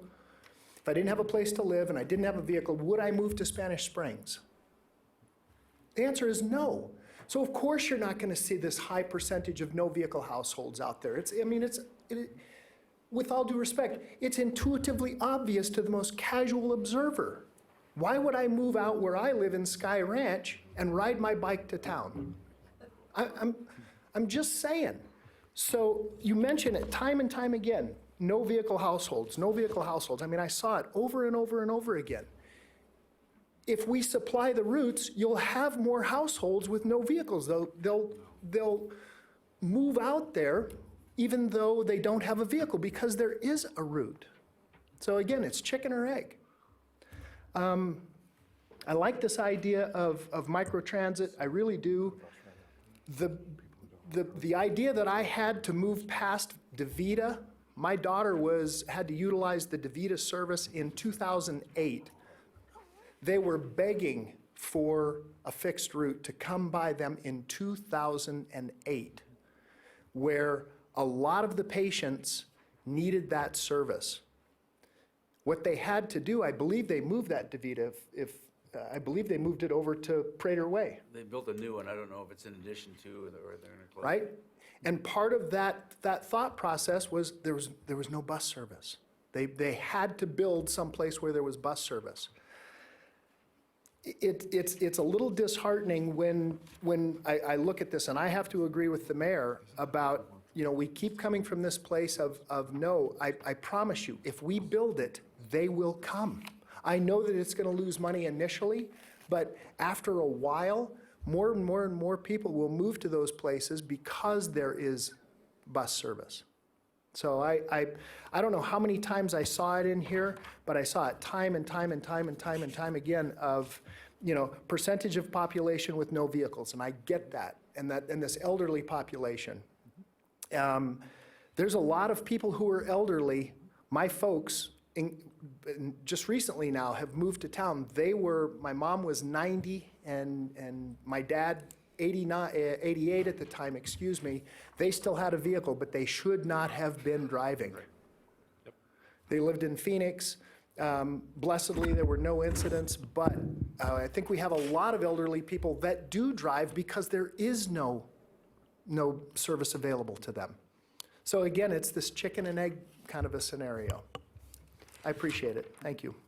Before I turn it over to Commissioner Lucy, I do kind of wonder, there's been some other jurisdictions that have adopted the microtransit as a component of their overall transit system, and I think I sent one to you guys probably 2 years ago. I don't remember if it was Minneapolis. It was a fairly good-sized city, but maybe bringing some of that feedback information would be good, because and the correlation between kind of affordable density ridership versus single-family home ridership. I think Vaughn's scenario is a valid one, but to me, his scenario is befitting a microtransit situation, not a fixed bus route. And representing the Senior Citizen Advisory Board, that's certainly what they say is the mobility to get to the bus station, whether it's ADA compliant or not, can be difficult, and a front door pickup certainly is more conducive to their needs. So, but maybe we're sitting here and debating the what ifs, and there's got to be, there's other jurisdictions that have already rolled this out. And I actually, think having that would be good. The service that we modeled after was Sacramento RT. They were about a year and a half ahead of us. So we went down there, we looked at what they were doing and what kind of neighborhoods they were doing, and they've had a lot of success. It's actually grown considerably. I think 3 other jurisdictions have now asked them. I think 2 of them are implemented. One, I think they're still trying to implement a 3rd one. So we have seen, our neighbors just down the road have high success in likewise type neighborhoods. Yeah. Commissioner Lucy. Thank you, Madam Chair. Mr. Maloney, first of all, Commission, sorry, I apologize for my tardiness this morning. Mr. Maloney, I obviously walked in the middle of your presentation, but I did read some parts of the staff report. One of the questions I had that I felt was lacking from the staff report was ridership globally, or what's our ridership? Is it declining? Is it increasing? What are you seeing globally on all of our routes? And every route we have, what's our ridership looking like year after year? Overall, we've had a 3 to 5% decline. 3 to 5% decline. Recently, our Route 1 and our Virginia Rapid is, because of construction, has eclipsed kind of and dragged the rest of the system down. We've had some good success, actually. Route 21 in Sparks, which was a route that was struggling for a long time, and with the additional multifamily development, the strength of the Legends, it's actually up quite a bit of percentage. Probably, I think it's up about 15, 17%. So we do have some shining stars, and we can see where development and the right mixture works. Which is exactly my point. Yep. And so that's what I want to point out is that as we look at Spanish Springs and all entities that are represented up here today between Washoe County, Sparks, and Reno, all the current development that we see in our region is going north, whether it's going north into Stead, Lemon Valley, Cold Springs, Spanish Springs. It doesn't matter. It's going north into every district that is represented in the northern part of our region. And as we continue to look at that, and I'm looking here at the bus book, We have a region, we have a Browse route that goes out to Moya and through Lemon Valley and now and services our stead. We have parts of Sparks that are, parts of Washoe County. But the only one that we do not have represented is that Spanish Springs district. And as you pointed out, globally, the areas that we're seeing multifamily growth and multifamily development and how we're continuing to see that, we're seeing expansions in our fixed service routes. And when I pull up my map, you look at Kylie Ranch. Kylie Ranch has a plethora of multifamily. You look around the apartments that are centered around Disk Drive. You look at there is a condensed group of people right there in that Disk Drive, Sparks Boulevard area that is going to need that type of service. And it's a service that I would contend that needs that based upon the type of development we go. And I sat up at this dais just 2 nights ago and explained to people that, look, service only follows after development has come. Well, in Sparks and Spanish Springs, that development has come. It has been there for 5, 10, almost 15 years in some spots. And we have yet to fill out a phenomenal service route for those individuals out there. And I think that the time has come that we can't sit here and just kick it back and forth, that this is a demand, not from this board, but this is a demand of the executive director and the staff that this is not a question about why, when, we want you to do it now. This is no longer, just find a way, find a path forward, whether it's microtransit, whether it's fixed route. Those individuals out there need something. And the other thing I'd like to point out is economic development is solely based on transit. And from a national level, I look at national models, whether it's light rail, whether it's surface rail, whether it's subways, you see expansion of businesses along the ability for people, every socioeconomic individual, to get to that business. And if you don't have that capability, if that transit isn't available and they're just reliant on cars, that means more parking, that means more different, those challenges don't come. But if I can provide a bus route and that means I can get people to and from work, I can get people to and from that place of business, and I can get them to and from their home. And so we can't, as a transit authority, continue to just not look at areas such as Spanish Springs and just say, well, it just costs us too much.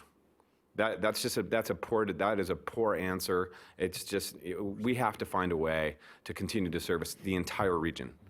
It's not just part of the pie. It's not 5, 6, 7, 8. We got to do the entire pie, and it's just about time. So it's time to find us a path forward. Don't bring me reports that give me options. Just tell me how I'm going to get Spanish Springs done. Don't do that anymore. Okay? Thank you. Yeah, so I know you're a little late, Commissioner, and what we showed on Alternative 2 and Alternative 3 was what you mentioned. Okay, where are the multifamilies in that area? Where is the medical? Where is the retail? And we concentrated on those areas. Okay. And the microtransit takes that same area. And the nice thing with the microtransit, like we're going to demonstrate here in a couple of weeks or a week and a half, we can do a closed door hook into our system. So you can have this running around Spanish Springs and then say, okay, I want to go down and hit the Pyramid McCarran shopping area where it will connect with Route 2. And they can do a closed door. So quick way, drop in, you're in the rest of the system and come back. Fixed routes, very difficult to take every trip down through a corridor that has no ridership potential. So what we're saying is that we agree there's a lot of area that needs to be served. We'd like to serve it. We obviously need to do it so we have enough money to serve it, and we'd like to do it quicker and something that would be more successful. So in your opinion, what is the quickest way to bring that service online? We work through the budget side and we shoot for summer and do a microtransit in that area. Until microtransit for a period of time and then what's the timeline for a full fixed route? What would be a realistic?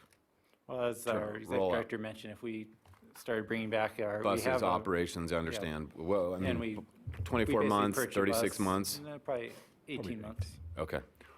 Madam Chair, just for Commissioner Lucy's benefit, so we'll be starting the process to purchase some replacement and expansion 40-footers. I use the analogy of building a big road versus a small road. A 40-foot bus route is like building a big road, and microtransit's like building a small road. It takes a little more lead time for a 40-foot fixed route bus route to be developed, including the purchase of the vehicle, including installation of bus stops, et cetera, et cetera, et cetera. And I think what Mark is, what Mark is saying is if expediency is the course this commission wants to go, microtransit probably is the path that will get you to that service level for those populations that are out there quicker, as opposed to later. Again, it's like maybe a pavement preservation project's a better analogy. We got through some of the pavement preservation and the reconstruction of California pretty quick. But look at Virginia Street, which is a big project, that's going to take longer. So what I'm hearing from the commissioners is we should maybe bring back an item next month and kind of go through more of the implementation details if necessary. But I just got an editorial comment here that I want to just remind the commission. We have had a blue ribbon committee look at the question of funding. We had a chart. Mark, maybe you ought to go back to your chart. We have had an inability over the years, until recently, to provide. So back in 1995, we had 85% of the population within 1/2 mile of transit. We're now down to 67.4, and as Mark correctly pointed out, thanks to infill development, there has been a almost 20,000 increase in population within 1/2 mile of transit.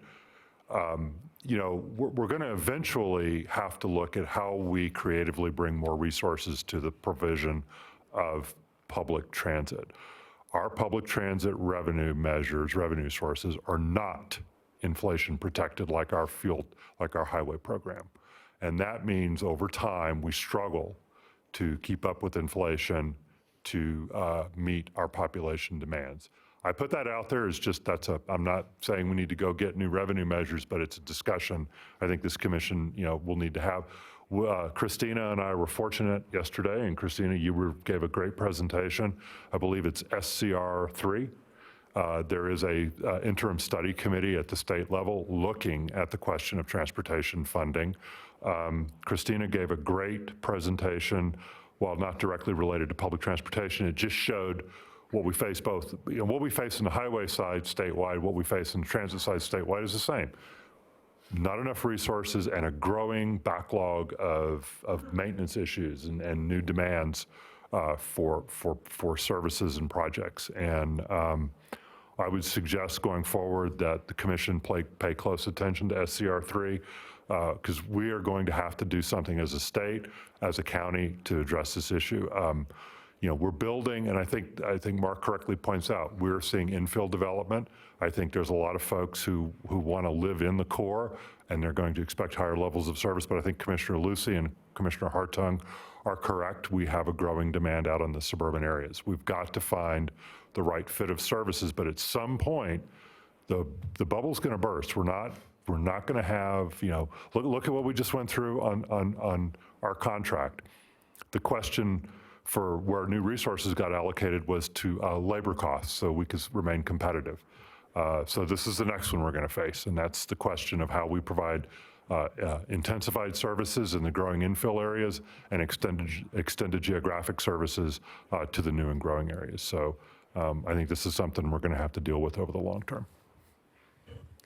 Thank you very much. Looking forward to your presentation next month to bring back some of the best practices, demographics, and all the things we've given some feedback here today. And appreciate this meeting started out kind of quiet, and it's gotten rather spicy. Commissioner Weber. Thank you so much. I just, with all due respect to all the other communities that really need more bus service, I have to speak up for the North Valleys and for many people don't realize, I get emotional about this. Many people don't realize that in the North Valleys, we don't have any amenities. So we have every person that wants to go to dinner, that wants to go shopping, has to leave the valley. And it's a socioeconomic, it's really a situation out there. But we don't have anything, and it's been like that for many years. I've lived there in the North Valleys in many different neighborhoods for 36 years. And it seems like it hasn't grown, the service hasn't grown, And now, when we don't have any land left to really do any retail or to do those restaurants, we need help. And I'm asking you all, and I know we all have to fight for our communities, and it shouldn't be a fight. So my point is that somewhere along the line, that blue ribbon committee that was held before, there needs to be workshops, there needs to be something. We need to figure out a way to find more funding to make this work. The multimodal is great, but I've always talked about an express bus that just went down 395, got off at Panther Valley, Golden Valley, Lemon Valley, Stead, goes all the way out to Cold Springs, makes a loop and comes back. And, you know, there's just one stop all the way back down. I don't know how it works. I know that's been said that you can't do it. But now with multimodal, it could be an opportunity to look at. But we need to look at everything again. It's been 14 years from my accounts, from 1995, that you're talking about these areas being represented and the transit service. But if it takes us so long to get a bus to our neighborhoods, that's hard on people too. So we have to have a lot. And you know, Mr. Maloney, you're doing a great job. I have to say, you're doing what you can do with what you have. And I think we all need to remember that. And I do know from the years that I was here before that these are the same things that we were addressing back then. And so I look forward to either talking with you or working with you, but I really do think that we need a workshop or we need to get a committee. And one question I have for you is there a bus that goes to North Valley's High School yet? In May, the microtransit demonstration will go there. There will be? Yep. So how many years has North Valley's High School been there? And there has been no bus service to North Valley's High School? Thank you. Clearly, lots of folks very passionate about getting transit service and striking that balance between the costs and empty buses or full buses and the demand, and it's a tough one for sure. Commissioner Hartung and then Commissioner Lucy. I'm sorry, and I forgot this. I had made this note. As you know, recently Desert Skies Middle School has opened, and I know that there's a bus route that goes somewhere up, maybe not quite to the end of Sun Valley. So are we going to, because the food bank is there now, and the Washoe County School District asked me about this the other day when they were at our commission meeting. They said, they came up and asked me, there was some representatives there that asked me about asking for, and I did not realize, by the way, that they're one of the centers for the food bank. And so you've got a lot of people trying to make their way up there who don't have automobiles. Exactly.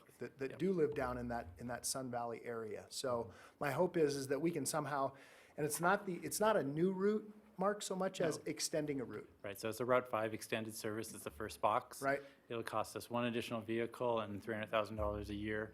Why would it cost an additional vehicle if you have a route that kind of goes up there? It doesn't go far enough. So that extra distance, we have to blend in another vehicle, or we'd have to slide the frequency. So right now, I think it's every 30 minutes to Route 5. Mr. Lude can help me?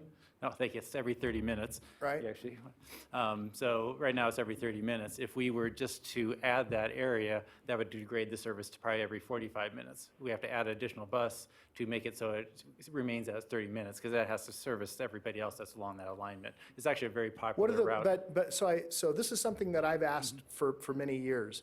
You have commuter traffic in the morning and you have commuter traffic in the afternoon. Those people who are trying to get to their place of employment and get home from their place of employment. So those are two distinct, or it's a single group, but it's a distinct group. Then you have that sort of midday traffic of people who are not necessarily commuters that are riding the bus for various kinds of services, whether they need medical appointments or wherever they're trying to get. And so isn't it possible to potentially extend some of those routes? So in the morning you say, okay, we've got a 30-minute window for whichever route. And then it's what, it's Route 5? Route 5, yes. So you say, okay, from, let's, and I'm just going to throw numbers out, from 6 a.m. to 9 a.m. or 9:30, it's a 30-minute window. From 9:30 until 3 o'clock, it's a 45-minute window, and then you flex that route up into those other neighborhoods. That is a possibility. The problems you have is, well, one, school is during the peak, so you can't take away that distance. And then the second is your midday productivity is actually very high on Route 5, which means you could leave people at the stop, you'll be overloading buses. You have to do that kind of math to make sure that if you're going to have a bus come every 45 minutes instead of every 30 minutes, are you clearing everybody who needs to have that service? So clearly what you're telling me is Route 5, there's not enough service now. It's a very popular route. It does very well. It's one of our higher productivity routes. Okay. Yep. And it would definitely, if we spent our little extra dollars on this, it'd be highly productive. It would service the school, it'd service the food bank. It has a lot of, and that's where this whole thing we're facing is we have a lot of needs in a lot of different places. Where do we put our small amount of funding? Thank you. Thank you, Madam Chair. Commissioner Lucy. So, thank you, Madam Chair. As we talk about operational costs and what it's going to take to extend certain routes, as you pointed out, Mr. Maloney, throughout the region, there are needs, obviously in the North Valleys, South Valleys, out through the west part of the region. One of the things that if we're going to come back in next month and bring a operational way of how we do a rollout and what that would look like. The other thing I'd like to look at is potential operational costs. What are the differences between, we're procuring new electrical buses. What are the potential, what are the distances, what are the operational costs of running electric buses, and how we go forward in the future of what we purchase and what we maintain, how many stops should be viable along a route. Are there too many stops? Are there not enough stops? Those types of discussions I'd like to also see in the discussion as we look at potential routes and what those rollouts are. So, to Commissioner Weber's discussion, is an express route, is an express bus an answer for the North Valleys that may take away some stops that maybe aren't seeing the ridership numbers that other stops are. That kind of data would probably be beneficial if we have it, so we can see, who's getting on and off at each stop. What are those numbers on some of these more targeted routes? So we can have that more, I think, a more substantive conversation when we talk about operational costs, because that data will provide at least this commission and me some insight of what we should be doing. At least be in our way to give direction, because right now, you're seeing a lot of emotion and a lot of anger and a lot of frustration that we're getting from constituents that is being forced on you, and there's the disconnect is the data. Where is the data in regards to that ridership? And there is plenty of data here, but I think what we're trying to do is help you find a path forward operationally in cost, whether that's increasing fees, is that changing, what is it changing operational so that we can save some of those dollars? Thank you, Madam Chair. Thank you. And my last question to Director Gibson, because we get asked this with some regularity. Can fuel tax be used for transit? No. Thank you. Hold on. No. It is legislated that we cannot. And that's often, I do get asked that question often, that can't be used for that. Okay, any other questions from commissioners? That was a good, robust discussion. I liked it. We do have some public comment on this item. We have Sherry Jameson, followed by Lisa Crane.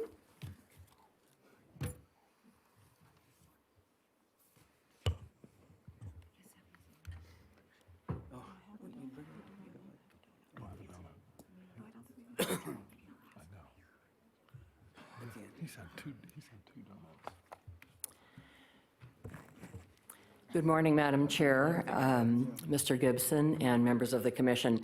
My name's Sherry Jameson, and I'm representing the Food Bank of Northern Nevada. And basically, thank you for bringing up the topic upon which a couple of us will be speaking.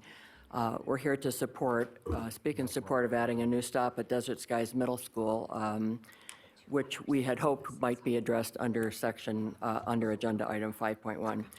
This stop is really critical to this particular community, because even with the best resources in the world, if people can't reach them, they'll receive no value, and a lot of resources, dollars that have been invested by nonprofit organizations to provide services in that neighborhood will be spent to no avail. We've just completed implementing every food program that the food bank has to offer in Sun Valley, and it's intended for the entire community. The previous food pantry closed 2 years ago, and we're finally able to have a permanent pantry program there for the community, the entire community, thanks to the leadership at Desert Skies Middle School, to which the Family Resource Center / Senior Resource Center has moved. It used to be in a much more centrally located spot, and now it's at the end of, past the end of the bus route. It's challenging enough to ask for help. I think we all know that. And it would be totally impossible for a senior or a mom with 2 little kids to walk maybe 2 or 3 miles round trip carrying bags of groceries. My little next door neighbor is 87 years old, and no matter how desperate she might be, she could never, ever be able to do that. Our job is to make sure that there are food resources available in every appropriate neighborhood in this community for the people who need it. In this neighborhood, without public transportation, folks are just not able to get the food bank, the food that they need, and that's why this is so important.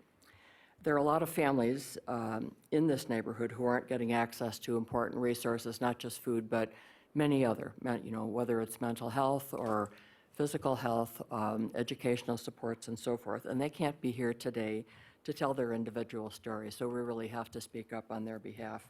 And, we do understand the budgetary constraints. It was exciting to learn about the microtransit program, and maybe that will be part of the answer in this neighborhood.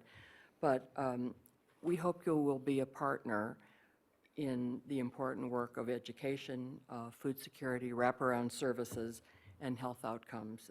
And please reach out. There are about 12 organizations beyond ourselves and the school district working out there to provide services, and I hope you'll reach out to us to get some information if you need additional. Thank you so much. Thank you very much. Lisa Crane. Good morning. I'm Delisa Crane. I'm the administrator for the Department of Family School Partnerships with Washoe County School District. I'm here to speak in support of item 5.1, particularly in favor of consideration of a new bus stop for Desert Skies Middle School.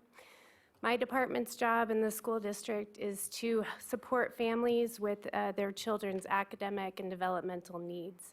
As you can imagine, that's really difficult if a family is struggling with basic needs such as housing and food. They don't often want to talk about math or how to monitor grades if you're worried about where you might be sleeping tomorrow or if your cupboards are empty. Our family resource centers and community schools are both co-located at Desert Skies Middle School. Our new principal up there has a tremendous vision for the community and how the school can really be the hub of resources for an entire community. We understand there are many transportation needs, as we've heard, and that there are limited budget funds, and I think that the school district understands that well. So we would thank you for your consideration of this new stop. Thank you very much. Madam Clerk, do we have any further public comment? No, Madam Vice Chair. Thank you very much. I need a motion to accept the report. So moved. I have a motion and a second. All those in favor say aye. Aye. Aye. Motion carries unanimously. Item 5.2.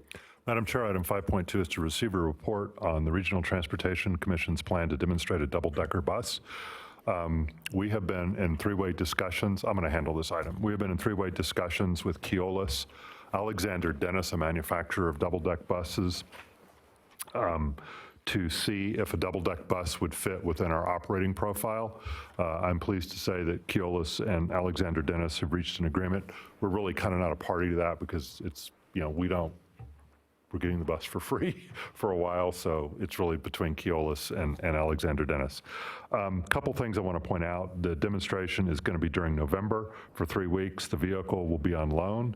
Prior to releasing the vehicle into revenue service, we're going to do some test runs. We want to make sure that there are no issues with bus height and weight to ensure that it clears all overpasses. Moreover, and this is something our customers, and we'll work to get some public information out, there's going to be no fare box installed. So if a customer sees a double deck coming, get on it because it's going to be free. So as currently envisioned, we want to evaluate this bus across a number of our different service classifications. We want to try it on the Rapid lines. We're going to put it out on the Lincoln line, which will simulate potentially usage on the Virginia line on Virginia Street. Can't put it really on Virginia Street because, well, go look at Virginia Street. The passenger capacity of a double-decker is potentially a possible replacement for our 60-foot buses. As I said earlier, we are coming up on having to replace those 60-foot buses, so we want to make sure that this vehicle is a good fit for that potential role. We're also going to, and this is something you always try to plan for the unintended. We want to put it on the regional connector and see how it does going down to Carson City. A lot of those double-deck vehicles actually are in more commuter service. I think Las Vegas, I know the Swift line in Snohomish County, Washington, that double-deck application is a commuter line from the Everett area into downtown Seattle. So we want to take a look at that. We're also going to try it on local routes 5, 7, and 12. You heard a good, robust discussion today about Route 5 out there. So what do we want to measure? We want to measure customer feedback. We want to also get Keolis's input with respect to the ability to operate and maintain the vehicle. We'll obviously be collecting a lot of extensive ridership data. And then since the double-deck bus is a new style for our community, we want to really focus on the marketing and customer feedback we get. I'm going to be honest, and just be honest here. I know there's some positive and negatives in the application of double decks down in Las Vegas. I actually, having familiarity with Las Vegas, I think they do okay on their residential routes. Heavier demanded routes, I think, are a different issue. But that's my personal opinion as a professional. Not going to get into an argument about it today. But anyway, by the end of the demonstration, we expect to gain insight into how well this works. As I said earlier, we have a bus procurement coming up. So I do want to correct the record on a matter related to a question on the purchase of the 2 electric buses and consulting with Mark. So we're going to have a mix of buses. We're going to have a little bit of a different operating scenario on Virginia Street after the Rapid construction is complete. We have to remember that certain class of weight vehicles can't go over the bridge at I-80. So we'll be coming back with a little bit of an operating scenario to show you how, should we go down the path of a double-deck purchase, how that would fit in with that service. I'm excited about this. I'm a big believer in that our customers and community deserve to have innovative technologies, but I'm also want to remind everyone we want to be fiscally and mechanically prudent about what we do purchase and use. We have to get a good long 12 to 14-year life out of our vehicles, and we want to make sure, as Commissioner Lucy pointed out earlier, we want to make sure we're migrating to efficient vehicles to use. So with that, this is going to start, and I think it'll be good, and looking forward to it. Just some quick questions, and I'll turn it over to Commissioner Lucy. When does it, you said 3 weeks in November? When does it start? That's right. It's going to be in 3 weeks in November. Mark, I don't have the app. What's the start date? Or does Abul want to come talk? I don't. Yeah, we have not, we just negotiated the contract. We haven't negotiated the delivery date, but we're going to run it for 3 weeks, hopefully somewhere in November, probably mid. Okay, mid-November? My only thing is because when, obviously I've talked about this for quite some time, its value in the traditional sense, I think, is there. But to me, its value is expanded when you talk about tourism and student base, because it's an experience, which is slightly different than the standard bus route. So I want to make sure when we have the demonstration that we are letting UNR executives that relate to transportation of the student population know so they can experience it. The RSCVA members, because of the tourism, is significant. Chamber executives and the Downtown Reno Partnership.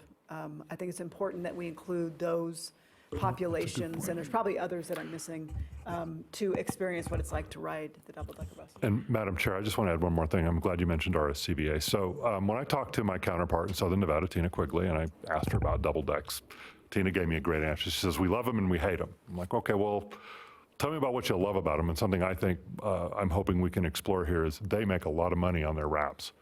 We might be able to induce a little more advertising revenue potentially through the program. Their dissatisfaction, I think, concerns some operational issues on ridership we're not going to encounter here. I mean, they have some routes down there that, again, take some personal privilege here, probably are more deserving of a light rail or a subway. Packing people into those buses just creates a lot of challenges. I don't think we're quite there yet on a ridership level. We're not carrying anywhere between 30 and 50,000 people on a route. So I think we have some wiggle room on that end. So that may temper a little bit. But I do want to emphasize the importance of getting a solid report back from Keolis on the mechanical and operational side. I know Keolis has a lot of experience. They operate double decks in Las Vegas. This is one of the things we partnered with them to help with, is bringing a little broader experience in new type bus technologies. So we'll be looking forward to that element. So it'll be fun. Commissioner Lipsey, and then Commissioner Hartung. Thank you, Madam Chair. Yeah, I was going to bring up from the tourism standpoint, because one of the reasons I was late this morning is I was chairing my RSCVA board meeting this morning. But one of the discussions at RSCVA is what I would ask for is that we have a very large citywide coming up of national educators that are going to be here in November, which would be a perfect time. So what I would ask is that we go and talk with Mike Larraguetta and Phil DeLone over at RSCVA and identify if we're going to have these double-decker buses on site, work with them, because obviously there are properties that are already identified as host properties that are going to be shuttling people back and forth from the convention center to their host properties. Will these are the double-decker buses? Can we put them on those routes that would satisfy some of those needs for during those convention times? Also, I would talk to RSCVA and SMG, the new operators, in regards to between Sparks and between Nugget and the Reno Centennial Plaza, right next to Reno Event Center, for events. What's our event schedule? Who are we going to be seeing in concert? How can we run them on the 4th Street Prater line so that they're functional from a tourism standpoint? Because I really, to the Madam Vice Chair's point, that there is a definite direct correlation between double-decker bus and tourism, what they want to see, how they can go and visit. It's a different experience for them to visit the area. And since we can't take them up and down Virginia Street quite yet and show them the beautiful area that is Midtown, let's utilize the routes that we already have that are functional, that are going to be really nice for them to see and see what we've done. Obviously, the 4th Street Prater would be one we'd like to highlight.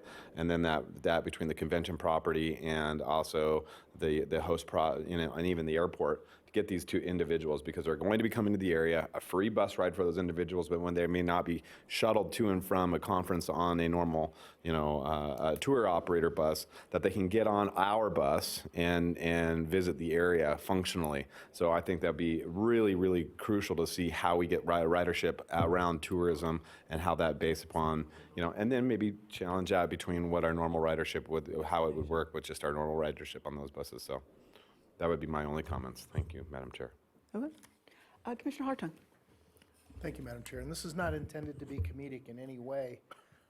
No, my impression when you talked about the double-decker bus was the open-air buses like they have in London, where you're out in the open. Do these have a pop top? No, these are Right. FMVSS approved, Federal Motor Vehicle Safety Standard approved vehicles that operate and are designed to operate for public transportation. The open deck vehicles are typically used in a specialized charter type service for where you're not carrying near the number of people and exposing yourself to the range of risks related to passenger behavior that we see so often here on a public transit system. So there's a dramatic difference between the design of vehicles for tourism, small loads, versus something that is going to, have a capacity and a potential of carrying thousands of people a day, every day and every month. So we obviously have a different standard in the US than the UK, because Because I know they. I don't believe I they have, even I've been on them in London. yeah, I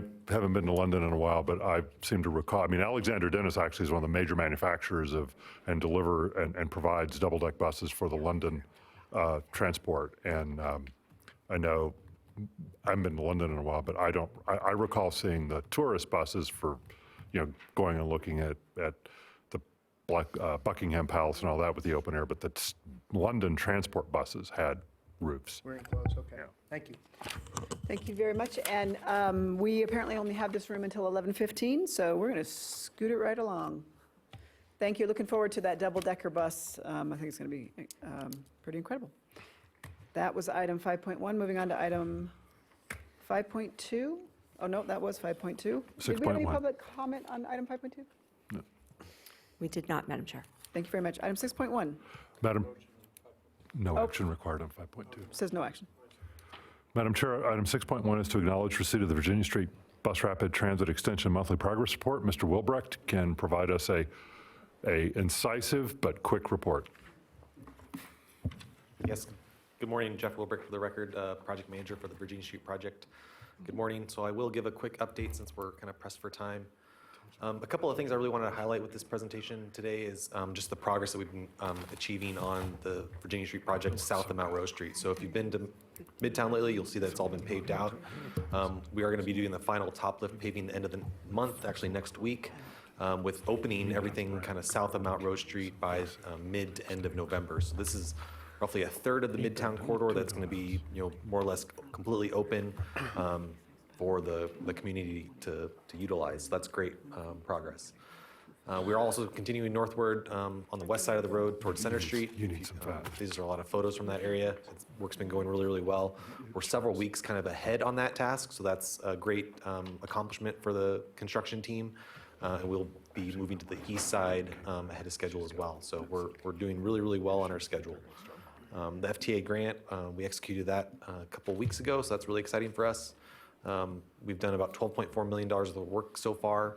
To give you kind of a magnitude of the amount of work, that's about a third of all the Midtown component of the project. So SNC is doing a lot of work early in this construction contract to accelerate and get stuff done before this winter comes. Next month, I'll bring a couple change orders for the City of Reno enhancements that the City of Reno is paying for. Those include benches, or sorry, not benches, some artwork stuff, a banner sign, some other miscellaneous things, and then also TUMWAs, including a little bit of water work near the roundabout that they want us to do for them. So you'll see those next month. Here's just a couple photos just to kind of show the progress. I always like to show photos of the work that's going on. She's mad because This is an interesting photo. I know there's been a lot of discussion in the past about the trees that we're including in Virginia Street. This is an example of the suspended pavement systems that we're constructing that provide root growth for the trees. And it's a really kind of unique, complex, it's not really complex at all, but it's a unique system that's going to provide a lot of benefit to the trees in Midtown. And then we've been doing a lot of outreach. We continue to do a lot of outreach with the project. There's a big laundry list of things that we've been doing.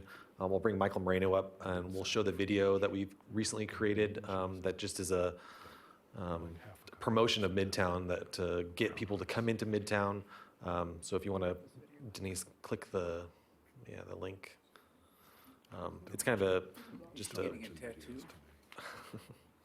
don't mention videos.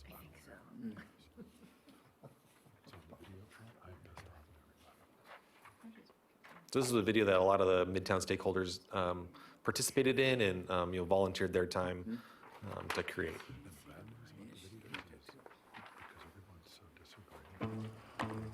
Virginia Street might be under construction, but it's still business as usual here in Midtown. It's not a stretch to come and see us. Just breathe. It'll all be over soon. The construction will be here today.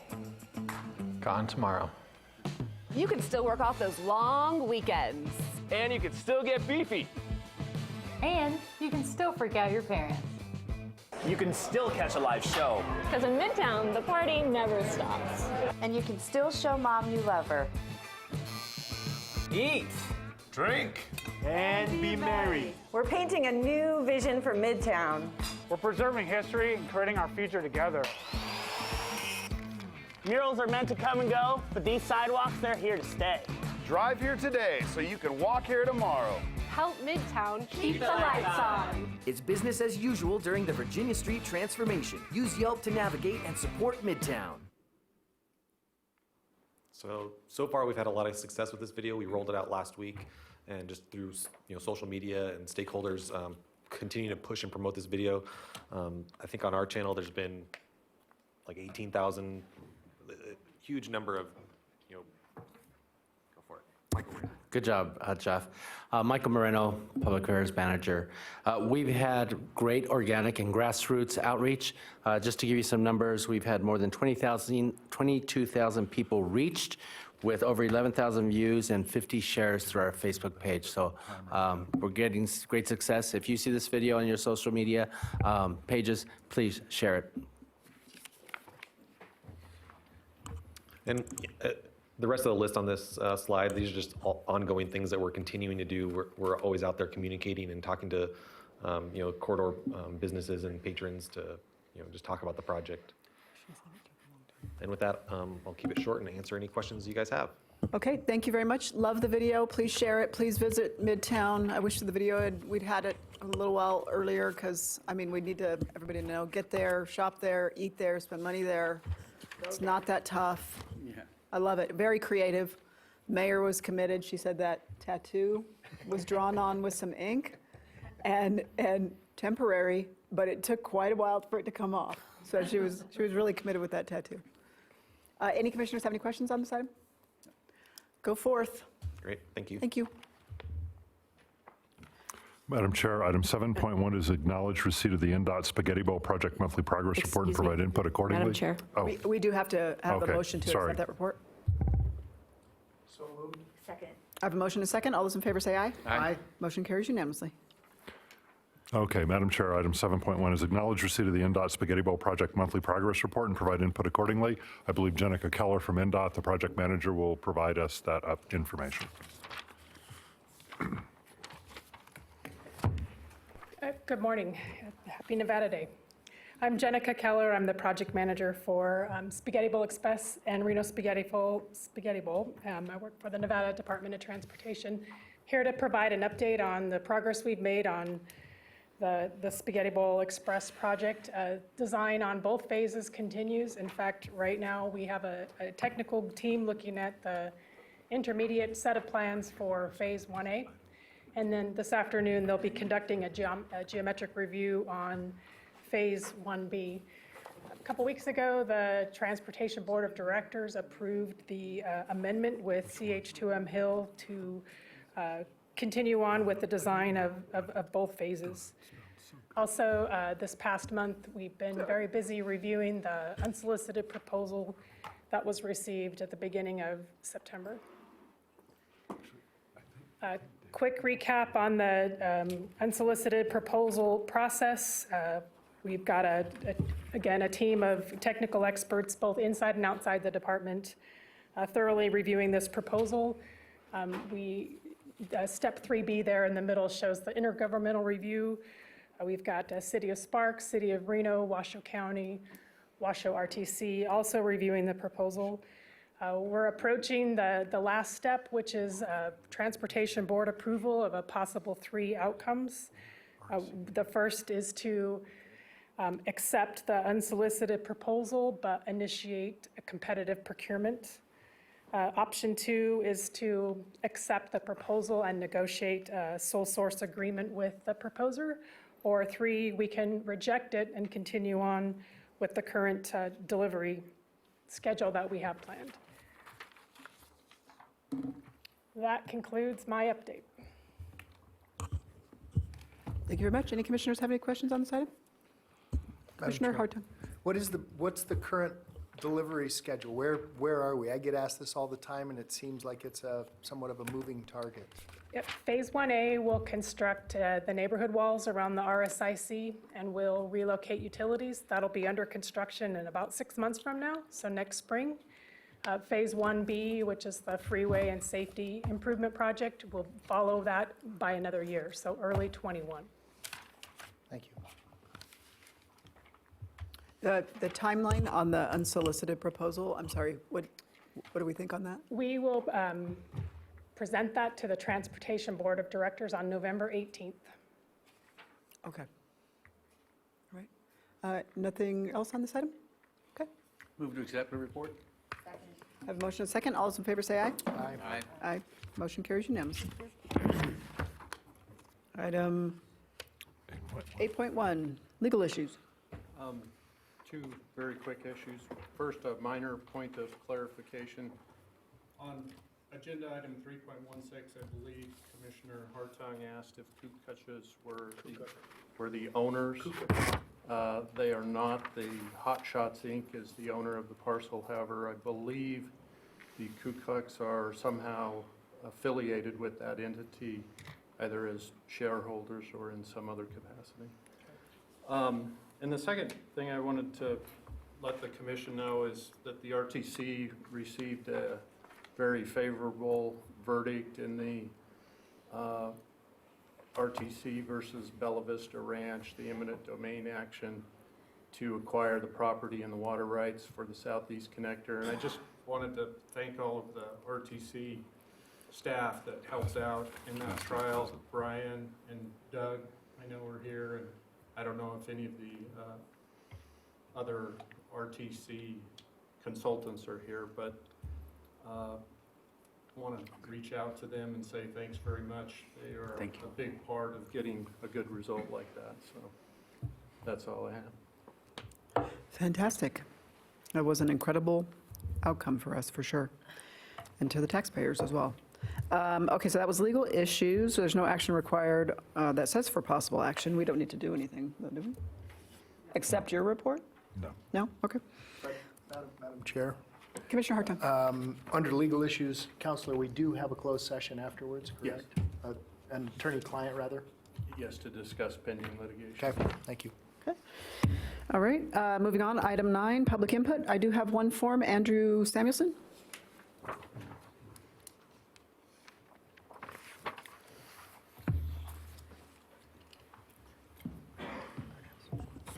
Hello, my name is Andrew Samuelson. I'm here in two capacities. The first as a volunteer with the Truckee Meadows Bicycle Alliance.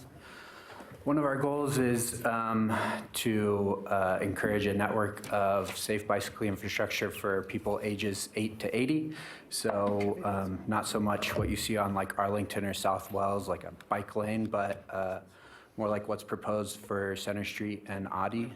So safe enough for like an 8-year-old. It appears that there's enough room to do this on Quinsley Street when converted from one-way to two-way. That may involve removing parking or a two-way turn lane, and I think that would be worth it. There's not a huge amount of accesses or conflict points on the north side. I'm also not a traffic engineer, but on your guys' website, it appears that there's not a ton of traffic on Quinsley Street. There's only 4,000 cars per day. Same on Second.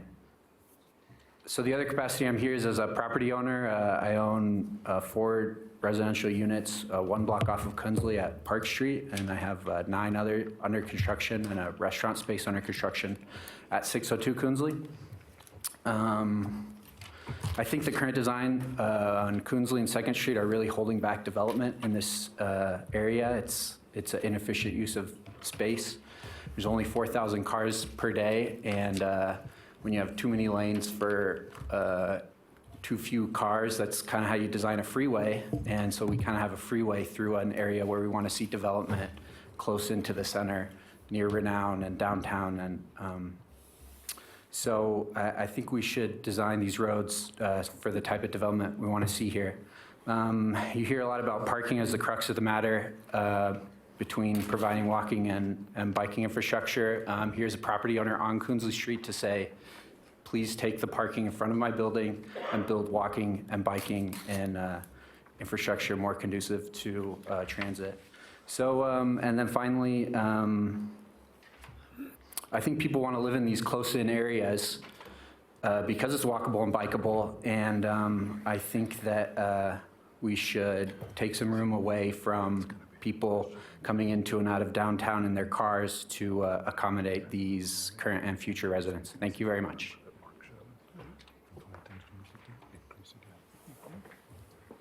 Thank you very much. Madam Clerk, do we have any further public comment? No, we do not.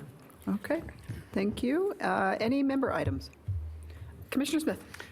Thank you, Madam Chair. At next month's meeting, I'd like to bring forward because our director is retiring, I would like to have an item on the board to bring our assistant director, which is Amy Cummings, and put it in front of the board and maybe get her elected as our CEO-elect until he leaves, so we can have a smooth transition. So we can have an item, Lee, next month? We'll craft an item. Okay.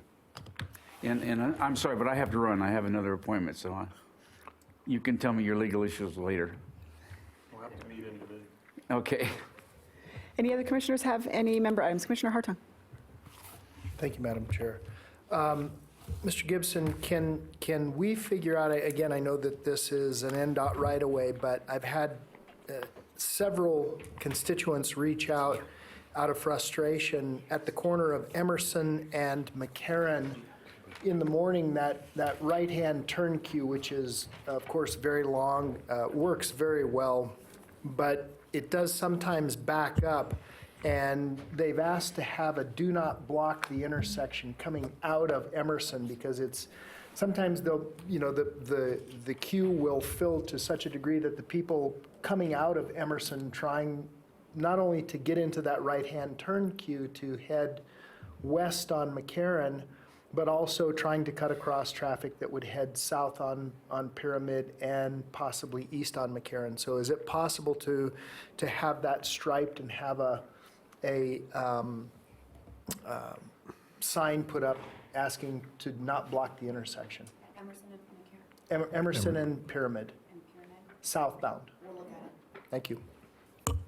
Okay, thank you. I think my only member comments, they were kind of answered already, and my only would be to augment what Commissioner Smith said about what we're doing in the transition period, but I think we do need to, at that same time, have a discussion about what the search criteria includes, what we want to see, so that we have it in a very transparent and open and robust discussion on that. So I just want to make sure when you bring something back that it's agendized in a manner that we can talk about all those things. We'll be working with council, and we'll have an item that's broad enough to address and perhaps deal with all the alternatives the commission can act upon.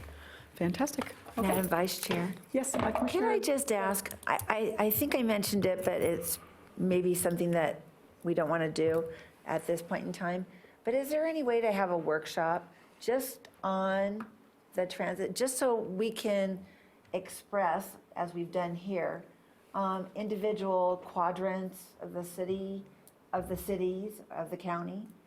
I don't know if that's something that you would do. I know I participated in one back years ago, but I don't know if there's been one recently. But it just seems to me that with all the growth and things like that, maybe you've had one. So, and it's okay if you don't do it. I can meet with them separately. Madam Chair, I'd like to invite commissioners, perhaps individually, to come meet with us. I know Commissioner Hartung, your analytic focus, I think it would be good to have you come by and sit down with our staff and actually run some of the models and see how they interact and forecast and predict not just future productivity and efficiency, but present productivity and efficiency. We've tried to get a workshop scheduled, and I can't, we've had issues. I think what I'd like to do is get that back on the agenda. Maybe Denise, we can try to search for a workshop, but also next month, just, it would be good to have maybe a quick overview of just all the different components of what we ought to put into the workshop. I know typically the workshops, we start with Stephanie, we go through, the financial issues. Again, the last time we really did a deep dive, or maybe not a deep dive, but a dive into the pool, that's when we made the decision to invest in the labor side as opposed to the service side, and that was prior to the procurement of the contractor, the current contractor. So with Keolis, how many months now into, there's sort of about 3 months, we are getting a sense of where we're headed with some issues, and I think it would be good to start planning that. because, again, I've said this, I'm going to say this, I know y'all get tired of me saying this, but, the RTC is a big ship, and turning the ship doesn't turn on a dime. It takes a slow turn, and it takes a lot of things to do, and we need to kind of go through that, and I think understand what resources we have available, but also prioritize the new services. It's just time to do that. We're fortunate because we can do that, and that's something, I can remember in my tenure here when we couldn't do that. In fact, quite the opposite. We were having to deal with the question of potential service cuts. So it's nice to be able to consider new services. That's a good thing compared to being in the other side of the coin where you're cutting service. I think that's a great idea. I do like the idea of a workshop on the transit side, particularly once we can start gathering data on the microtransit. Because to me, that is a complete and total game changer that will potentially transform all future bus operations, budgets, et cetera. So it starts in November. How long does it last? 6 months. 6 months? Yeah, okay. Is that too long to wait for a workshop? It is? Okay, because it would be nice to have some of that data. Let's maybe shoot for December. Okay. Or January. Or January. I can't count anymore. Okay. Madam Chair. Yes, Commissioner Lucy. One thing I would like to ask you, and kind of in continuation of the transit discussion that we've had this morning, many times we condition new development throughout the region at all three entities in tasking them to build public safety facilities. We task them with building roads and infrastructure through RIF credits and different things like that.